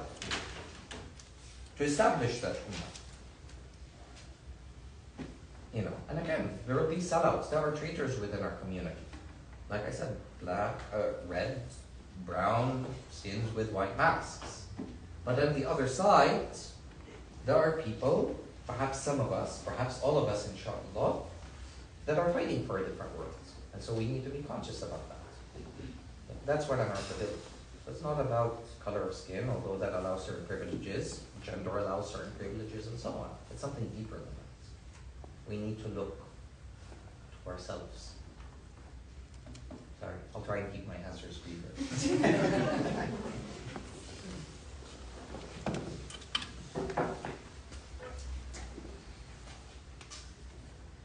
Please. There is a tradition in Latin American resistance, a theology of liberation. I'm sure you're familiar with that. That also brought social psychology of liberation and has been supporting several different processes of resistance, including in Chiapas. I was thinking about what you were saying about the Islam that you support, that is from under, debajo. And I'm wondering if there's anything similar to those movements, or if you are initiating it. Is there also a tradition of leftist Islam? I'm very ignorant on the subject.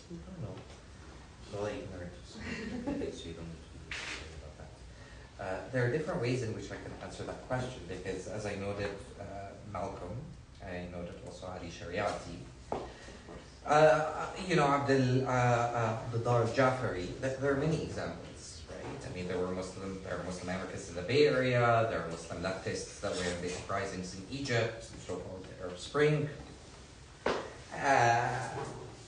They tend to be more mobilized than they are organized. They were more organized with Malcolm. Malcolm was a great organizer and mobilizer. MLK was a great mobilizer. He wasn't a great organizer, as Kwame Ture had noted. The social psychology dimension becomes very important because of the element of the ego. I talked about the mass psychology of fascism.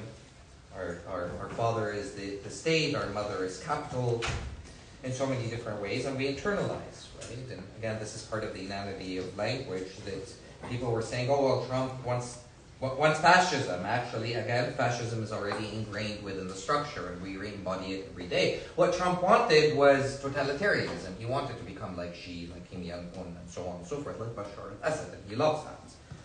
Totalitarianism functions from the top down. Fascism is the cancer. It exists everywhere. It operates in all kinds of myriad vectors.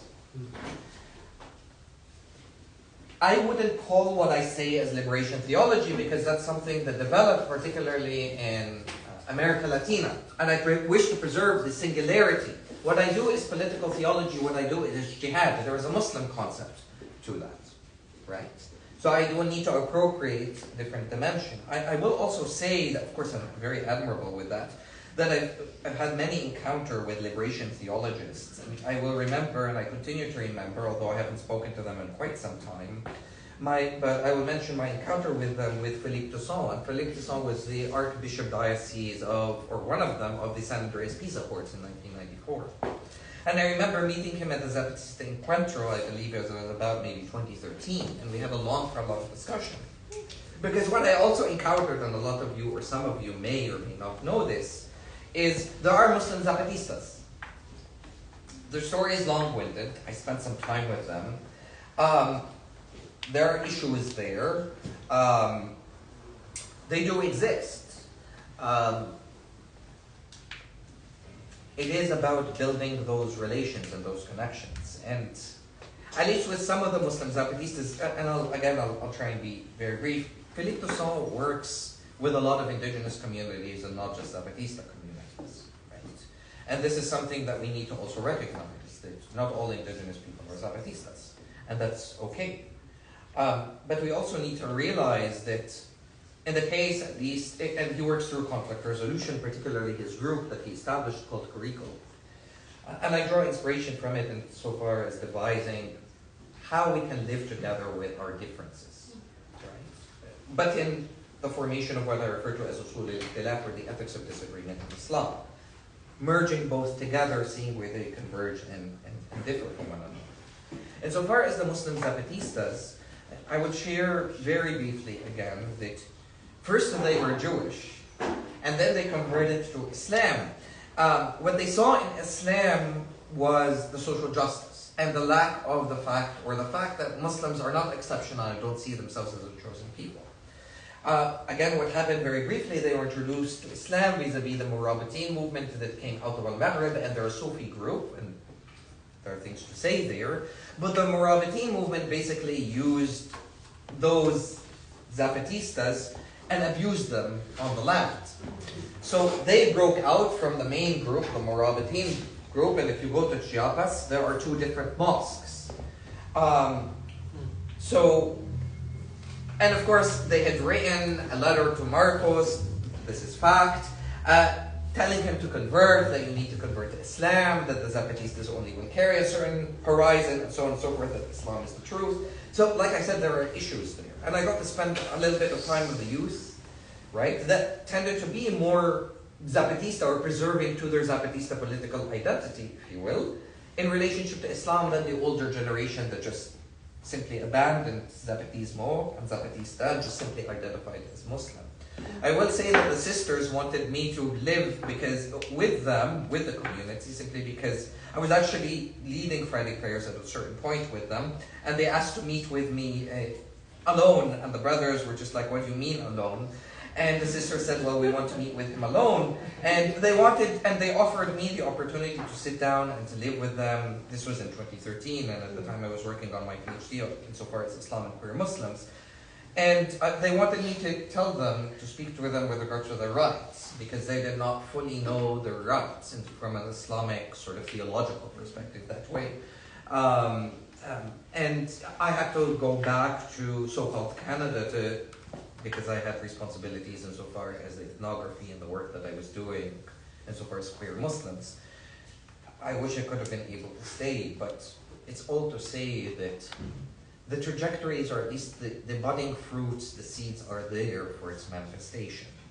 I'm hoping with this book that it can become more coherent, more organized.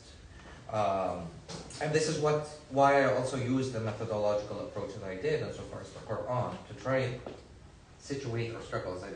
I don't identify as Sunni and Shiite as anything. I'm not out to fetishize Sufism that has become very depoliticized. So I try to be very cautious of that in terms of the approach.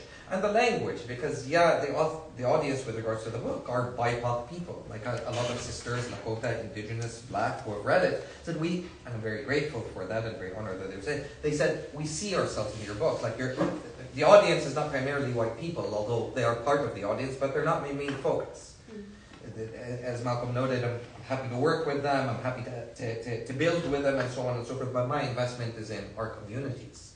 We have to order our house somehow without playing into the identity politics of it all, including in relationship to white people. But that becomes the ideal. How can we see one another again? And I'm not obsessed with mobilizing Muslims. I'm obsessed with mobilizing everybody. I'm going to go about and say it. 10,000 warriors. What the population of the US is what, like 300 million? 10,000 warriors that are prepared and that know what they're doing. Blacks, indigenous, people of color, women, queer, trans, you name it. The conjunction of it all. And see how they can turn the world.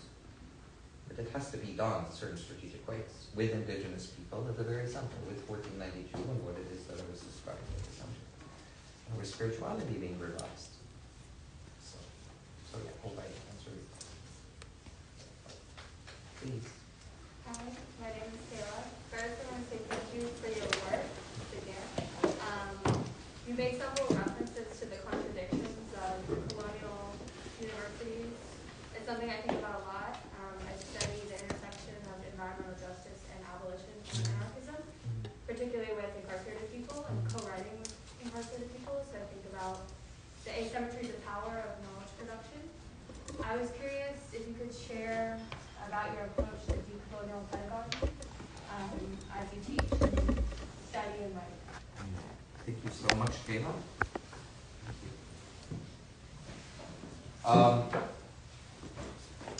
As I noted earlier, Kayla, and just everybody else, you know,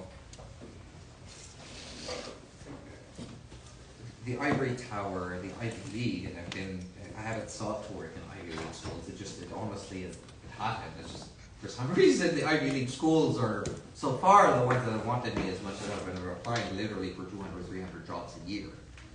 I've been teaching for 15 years. Alhamdulillah, I've encountered many types of students. From Egypt to so-called Canada. I've had an opportunity to be taught and to teach courses on Indigenous land education, on Black geographies, talk course at the University of Toronto and take Toronto. And I'm neither Indigenous nor Black, but that bears a certain responsibility, yeah? I learn from my students, and I'm hungry for that. And I, at the moment, have the most courageous, the most inspiring, the most resurgent student that I have ever encountered insofar as this place called Columbia University. The degree of courage puts faculty. Two of my students got suspended because of everything. They were have been ones that have been exposed to literal chemical warfare by Israeli occupation forces. They have been evicted, or at least underneath the threat so far.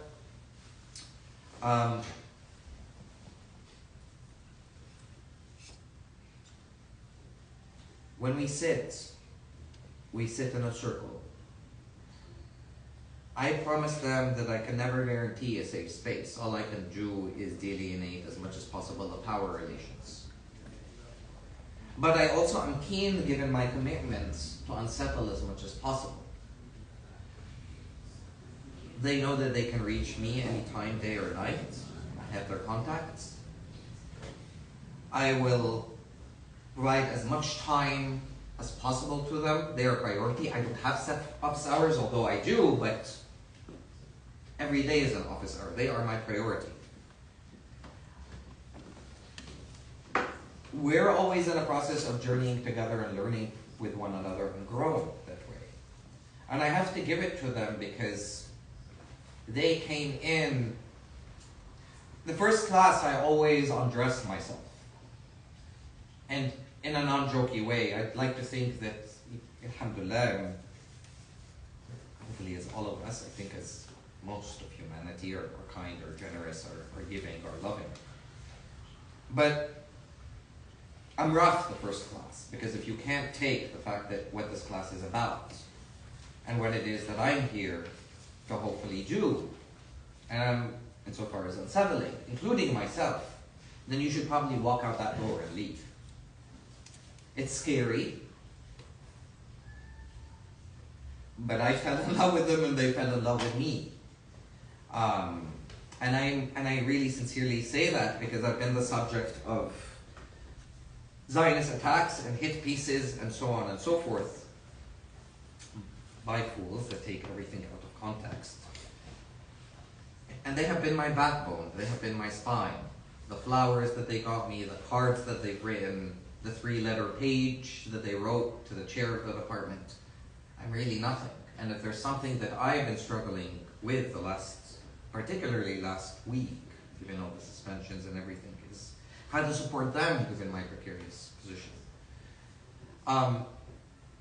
It is a site of resistance. That's it. It's not a site of liberation. They come and sit with me in my office. They know that they have my office to sit down and do their homework. They don't need to go to the library if they don't need to feel safe or they don't feel safe. So I'm out to undermine, while not denying, the hierarchy that, yeah, I got to mark their papers, I got to do this, but I told them, and this is the intent. I guess I'm on the record now, so it might be dangerous, but the intent is to give them all A's because I don't function that way. Otherwise, right? We're here to sit down and learn, and I always tell them that I'm not sitting down and judging you in relationship to one another. That's a liberal order. I'm not to judge you, the person that you were when you walked through that door, with what you knew and presumed to you, to your growth, your maturing by the end of the term, who you've become. They are not single issue causes. I'm not a single being. I'm always engaged because of that greater jihad, because of that learning, because of a set of conjunctive ends in maturing and growth. And if I'm not capable of doing that, then I shouldn't be doing what it is that I'm doing. I know exactly what I want out of academia, personally, because it is a manufacturing plant in which students are coming in, and until we build alternatives, well, what am I supposed to abandon that site? I'm told I'm relatively decent at what it is that I do, and I disturb the powers that be, and what it is that I'm out, yes, to try and get a tenure track job for the simple reason that the day that I get tenure, with whatever savings that I've had, I want to buy a piece of land to start growing food on the land, and there's nothing better than I think of doing so simply because I don't have the resources to do that right now. Right? With my kin, alongside my kin, and with my former students who are my equals. That's how you delineate power, by treating not students, human beings, with love or respect. They're intelligent, they're not to be spoken down to, they're courageous, like I said.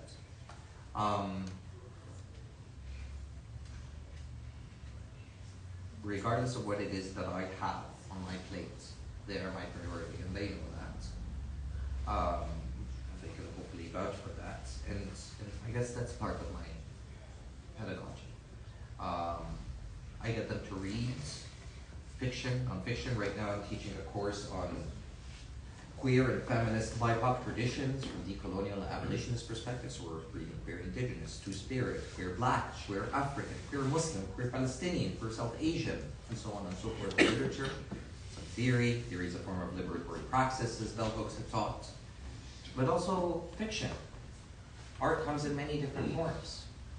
Part of, again, because you asked about pedagogy, and I learned this from Dr. Eve Huck, I get them to do this story map assignment if they want, which is that they use this program, this software that is easy to use, where they come and they do a story. They showed up at a Black Lives Matter protest, but they never thought about anti-blackness. And the morphing and the transformation that they have undergone through it, vis-a-vis pictures, vis-a-vis, again, the story that they have to tell. Well, we have our stories to tell to one another, to get them to do group presentations.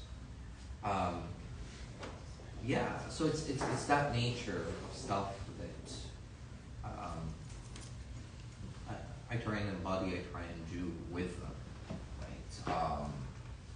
And like I said, and I'm not just saying that because they might be listening, and I'm not just saying that but for the sake of saying that they really are brilliant. You are really brilliant, and you, for me, you give me reason for to continue on. I don't know what else. I am doing the most honorable. I used to be an engineer. I never said that, but I used to be an engineer, and my dream was to become a doctor, a neurosurgeon, or cardiosurgeon. I always loved reading and writing. I read Fanon at 14, Black Skin, White Masks. It was so cataclysmically changing that I burnt Black Skin, White Masks in a bonfire afterwards because I saw myself in the figure of Ocean Vanus, chapter 3. And what transformed me is being an engineer, being harassed within the academy by white people, telling me that I couldn't finish my undergraduate degree after I finished engineering in 2 years as opposed to 4 because I was in a rush against time. I knew I wanted to do an MA, I knew I wanted to do a PhD. But had it not been for elders that held me, that protected me, the security, being called on me in my own office, being referred to as a terrorist, and so many different other things, I would not be standing before you now as much as, again, the people, my communities in Egypt, our communities in Egypt, Nubian for Sudanese, trans sex workers, men in the Egyptian military. I never planned any of this. Everybody and so many taught me, and my job, my reality is I have to transmit as much as that is possible to the forthcoming generation, try and be as humble as possible. And all these facets are just a parcel, I guess, of what constitutes a certain kind of pedagogy. But I'm doing what I love in the most honorable profession. Because to be endowed with knowledge and the responsibility to transmit that knowledge, there's nothing more beautiful than that. When I was in my MA defense, I was asked, how does it feel, the fact that you just got your MA? And my response is, well, that's great that the White Academy sort of acknowledged, I guess, that, an academy that had banned BIPOC people not too long ago, decades ago. But I'm really actually afraid, because what I'm doing, insofar as interpreting the Word of God, that's more scary of a responsibility than anything I could ever imagine. Allah is the entity to which, at least in my cosmology, is the one that I'm accountable for. And what if I err, or what if I mistake in interpreting the word of Creator and the responsibility? What if I'm deluded? So yeah, these are all elements, I guess, that constitute part of my pedagogy. I learned from elders, incredible elders that taught me, and I try and move it forward, and I try and challenge myself, and I get them to walk the land with me, and we get to ask questions too. That's I guess how we do it. So very, very conscious of who and where we're at any given moment in time. They let me into their lives, and I'm grateful for it. And all I would say in addition to that, forgive me for my long answer because it's actually a great question. It's making me self-reflect. A great teacher is not one that is engaged in education. As the Zapatistas state, we need to transform our nouns into verbs. When you say education, it means that we're submitting ourselves to somebody educating us as opposed to learning, which is a verb. And this is how we learn together. And my responsibility is not to indoctrinate my students. Yes, I'm in the business of propaganda, but my propaganda involves opening up the blindfolds. Are you thinking about indigenous people? Are you thinking about queer? Are you thinking about trans? What are you missing out of this equation? That's what I learned. And my duty is to walk with them, not to mold them into my own. To learn from them in their journey and who they're striving to become as a scholar, as an organizer, as a human being, or somebody who's discovering their own sense of humanity, as we all are, because we don't even understand what that word human even means. That would be my response. So. Yes, please. There. So I just started reading Abdou Manifesto for a Democratic Society. Sorry, can you repeat that? Yeah, I just started reading Abdou Manifesto for a Democratic Society, and I'm seeing a lot of dialogue between thoughts and ideas that you've developed here and between those texts, especially with where you're saying, we can start with, change the system, okay, but we're not interested in that. Yeah. How do we first start with the power dynamics within ourselves, within our own homes, as he says, where there's the most, you'll see the most of what we've internalized from, whether we want to say white heteronormativity, capitalism, etc., within ourselves, within our own relationships. And so starting from there and moving out with how we treat each other in relationships, like you're saying, I think a question I have and that I see in leftist spaces, I'll say generally, is we all have these dreams of imagining otherwise, of we're gonna somehow get money, we're gonna get a farm together, we're gonna build a queer commune, we're gonna do that. And in that way even, I see individualism comes back in. And I guess it's a question that I just ask to put into dialogue rather than expect like a straight response, but how do we do these things simultaneously? How do we do both and in our movements in every day, rather than, okay, well, first I need to work on myself, my own spirituality, and then I can slowly build out and build the community.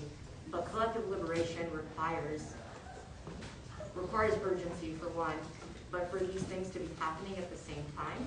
I'm just wondering ideas and thoughts you have on that kind of what I experience as a daily struggle.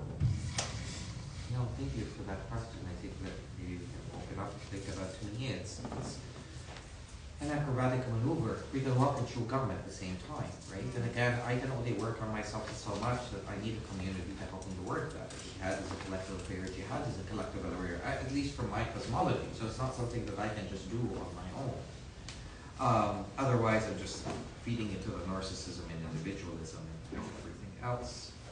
What assists in that is questioning whether I should say what I'm about to say as a matter of fact. Because I'm out for useful citations, but I'm also out to think through certain problematics. Right. I appreciate the British movement. There are issues. You can't be occupying Syrian land, which is not your territory, and siphoning supposedly Syrian oil, American imperialism, and well, there's a problem if you're calling yourself anarchist. So, Abdullah Öcalan should not be in prison. No person should be in prison. But the reason that I raise that critique, I guess, is because it needs to be situated, again, on land and in ways that are appropriate. And that is part of contending and dealing with, I mean, it's for real reasons, the orientalization of Kurdish women, the Kurdish movement, and so on and so forth. And why are anarchists going and joining Kurdish anarchists, white anarchists from here, leaving elsewhere, which is a lot of privilege? Would they do the same thing for indigenous and black struggles here? And why are they doing that? Why are they running away? Jordan area and the region of the world which they know nothing about that shit. And a righteous act. What are you trying to run away from? What are you trying to escape? Why aren't you dealing with the monsters here? So again, I guess I'm answering or sharing with you, sharing with us that we think through that we can walk and chew gum, but we need to situate ourselves where we are without running on some adventurous escapade elsewhere.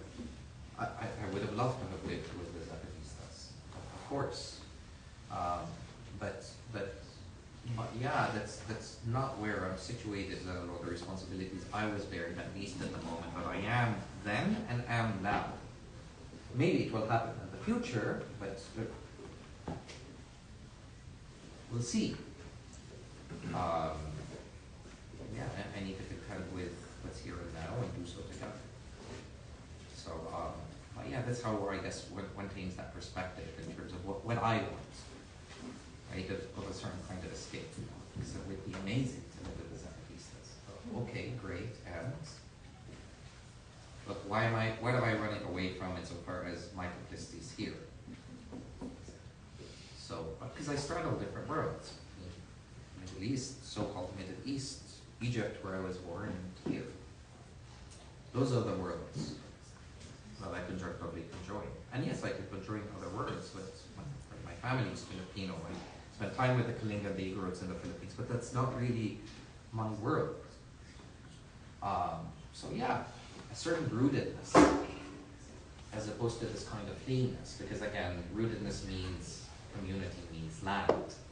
And if I'm running away, then yeah, I'm just searching for my own happiness, for my own joy, so that I could just call myself some kind of revolutionary militant. I remember the story that after the Zapatistas came in the scene, or at least I was told by a compa, that a whole bunch of revolutionaries went down to the Lacandana jungle and it's just like, yeah, so we want to carry some weapons and we want to defend the land and so on and so forth. And apparently, at least as I'm told by my compa, Marcus had shown up and other Zapatistas had shown up and it's just like, listen, we'll come see you in a month, here's a piece of land, let's see what you're going to do with it. They come after a month, they're like, where is the fight? We want to be in the fight. You can't even grow your own food. What fight? Again, you bought into, let's just go to war. That's already the stage. You know how to grow your own food, for God's sake. What are you fighting for? If we all go out and die, this is why the Quran says, وَقَلِيلًا, only a small of you shall go to battle, because if all of you shall go to battle, then who will remain to build? What are you protecting? And the hurt, the pain, the violence, the healing that becomes required, particularly in behalf of men who are often the ones that go to battle. Now, all the time, the first martyr in Islam was a woman who defended and died protecting the Prophet. But you see my point. The misogyny, they have a lot of things that men tend to come back with. And who bears the brunt of that? Women, children, elderly, gender dissidents. So again, what are we running away from, and what are we fighting for, and what are we fighting against, and how do we not replicate the monstrosities? So, please. Yeah, I have a question. You said, made a comment, you said you don't identify as Sunni or Shia. Yeah. So I think those labels, albeit that the labels are important because they contextualize what scholarly traditions we're pulling from, what usul we have, right? Like there's important things like Amal or Medina or other things that come from these traditions, right?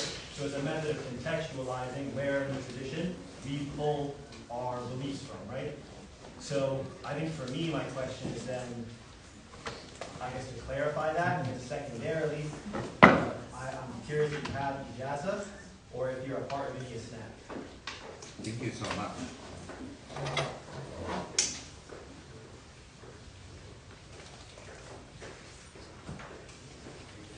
Sorry, it's a long question. No. Sorry, it was ijaza and snap. Ijazah is like No, I know what ijaza is. I was just asking that it's snap.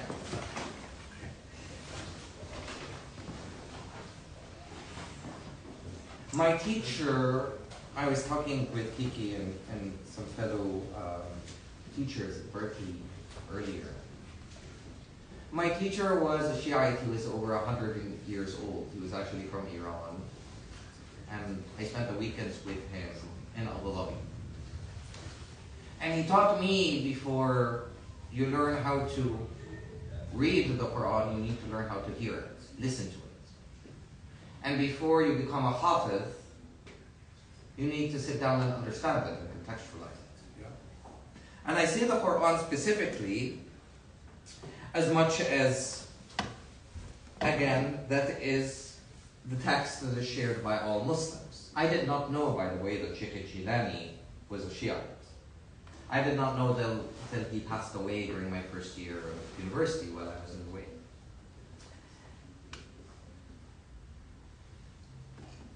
Yes, there are ecumenical differences on certain levels, vis-a-vis certain political dimensions, particularly after the Prophet ﷺ had passed away, or readings of that particular moment, of what happened with who should have led, though I have a problem with that narrative, and I deal with both genealogies, the idea of imamology, if you will, from the Shiite tradition, as well as the idea of the singular khilafah. Because I think what Muslims miss out is the fact that Abu Bakr, Umar, Uthman, Ali, the so-called golden age of Islam, it tends to be misread generally by Muslims. And what I mean by that, these were the four, if you will, khulafa. Right? And khulafa at best means leaders who didn't have a stage, who didn't have anything of that sort. But they had different demeanors and characteristics. So Abu Bakr was the soft, the gentle. Umar was sort of the zealot because he came to Islam relatively late in comparison to the others, and he committed femicide and so on and so forth relative to the others. Uthman was known as the Sakhi. He was very generous, and Ali was known as the door of wisdom. And so they all complemented each other in character that way. And so they weren't singular in the form of, well, singular leaders. That they conducted their affairs by shura, by ijma', by maslahah, and they were united by a broader idea of tawheed and so on. As well as that which existed within the broader community. This is how Umar could be called out. This is how others could be called out.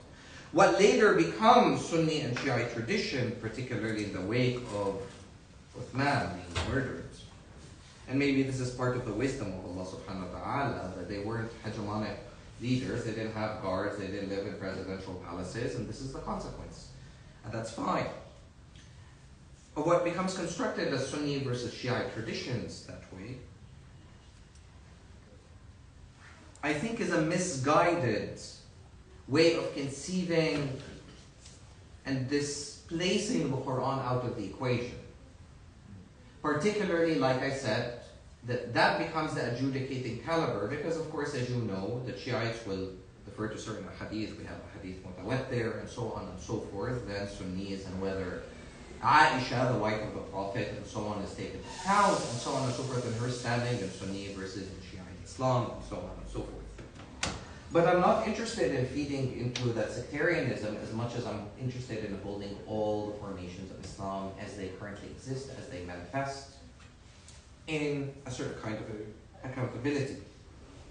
Do I have ijazah in the literal sense of the word? And so far as well, I would find that to be problematic in the sense that ijtihad is the right of any Muslim.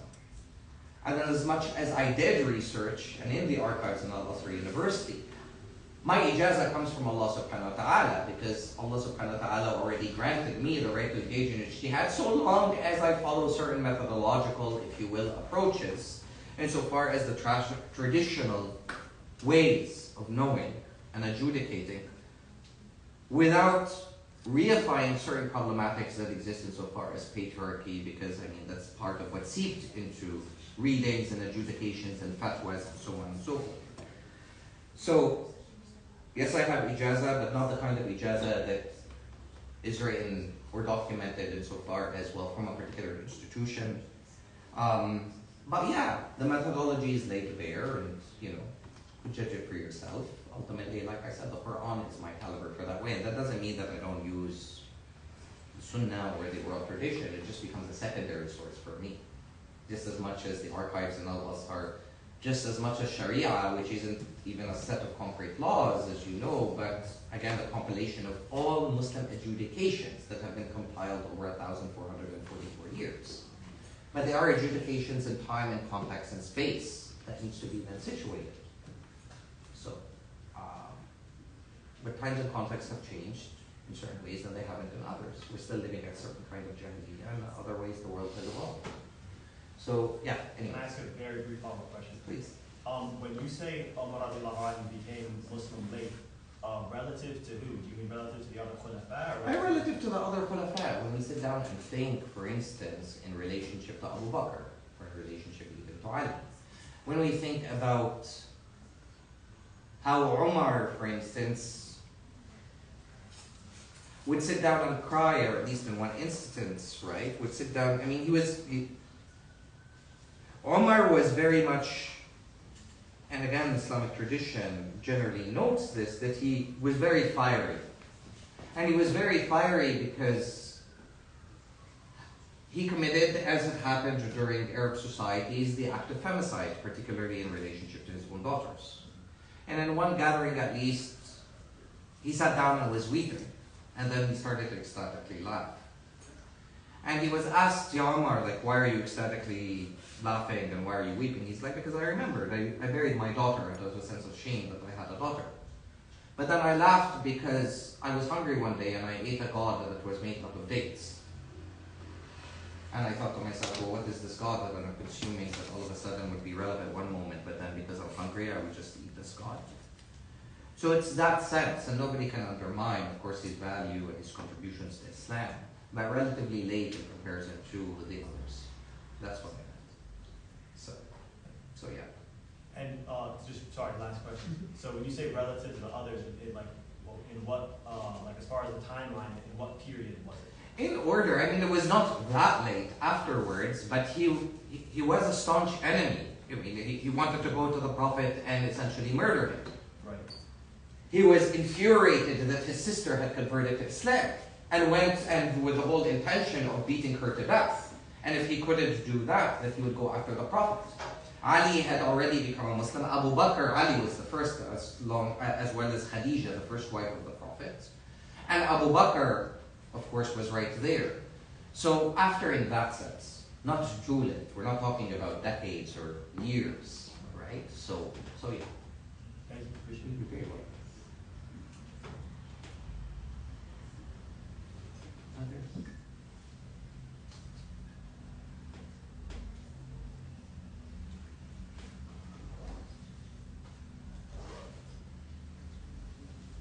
Thank you so much. I'm very grateful for.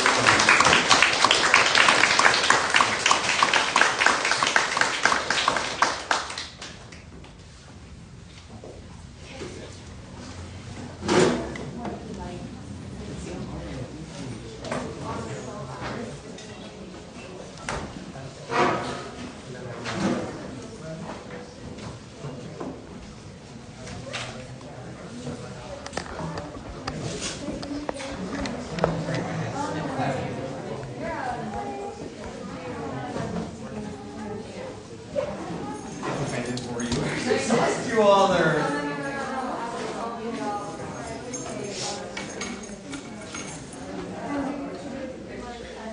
Sure, it's an awkward feeling. Very, very. Thank you. Thank you.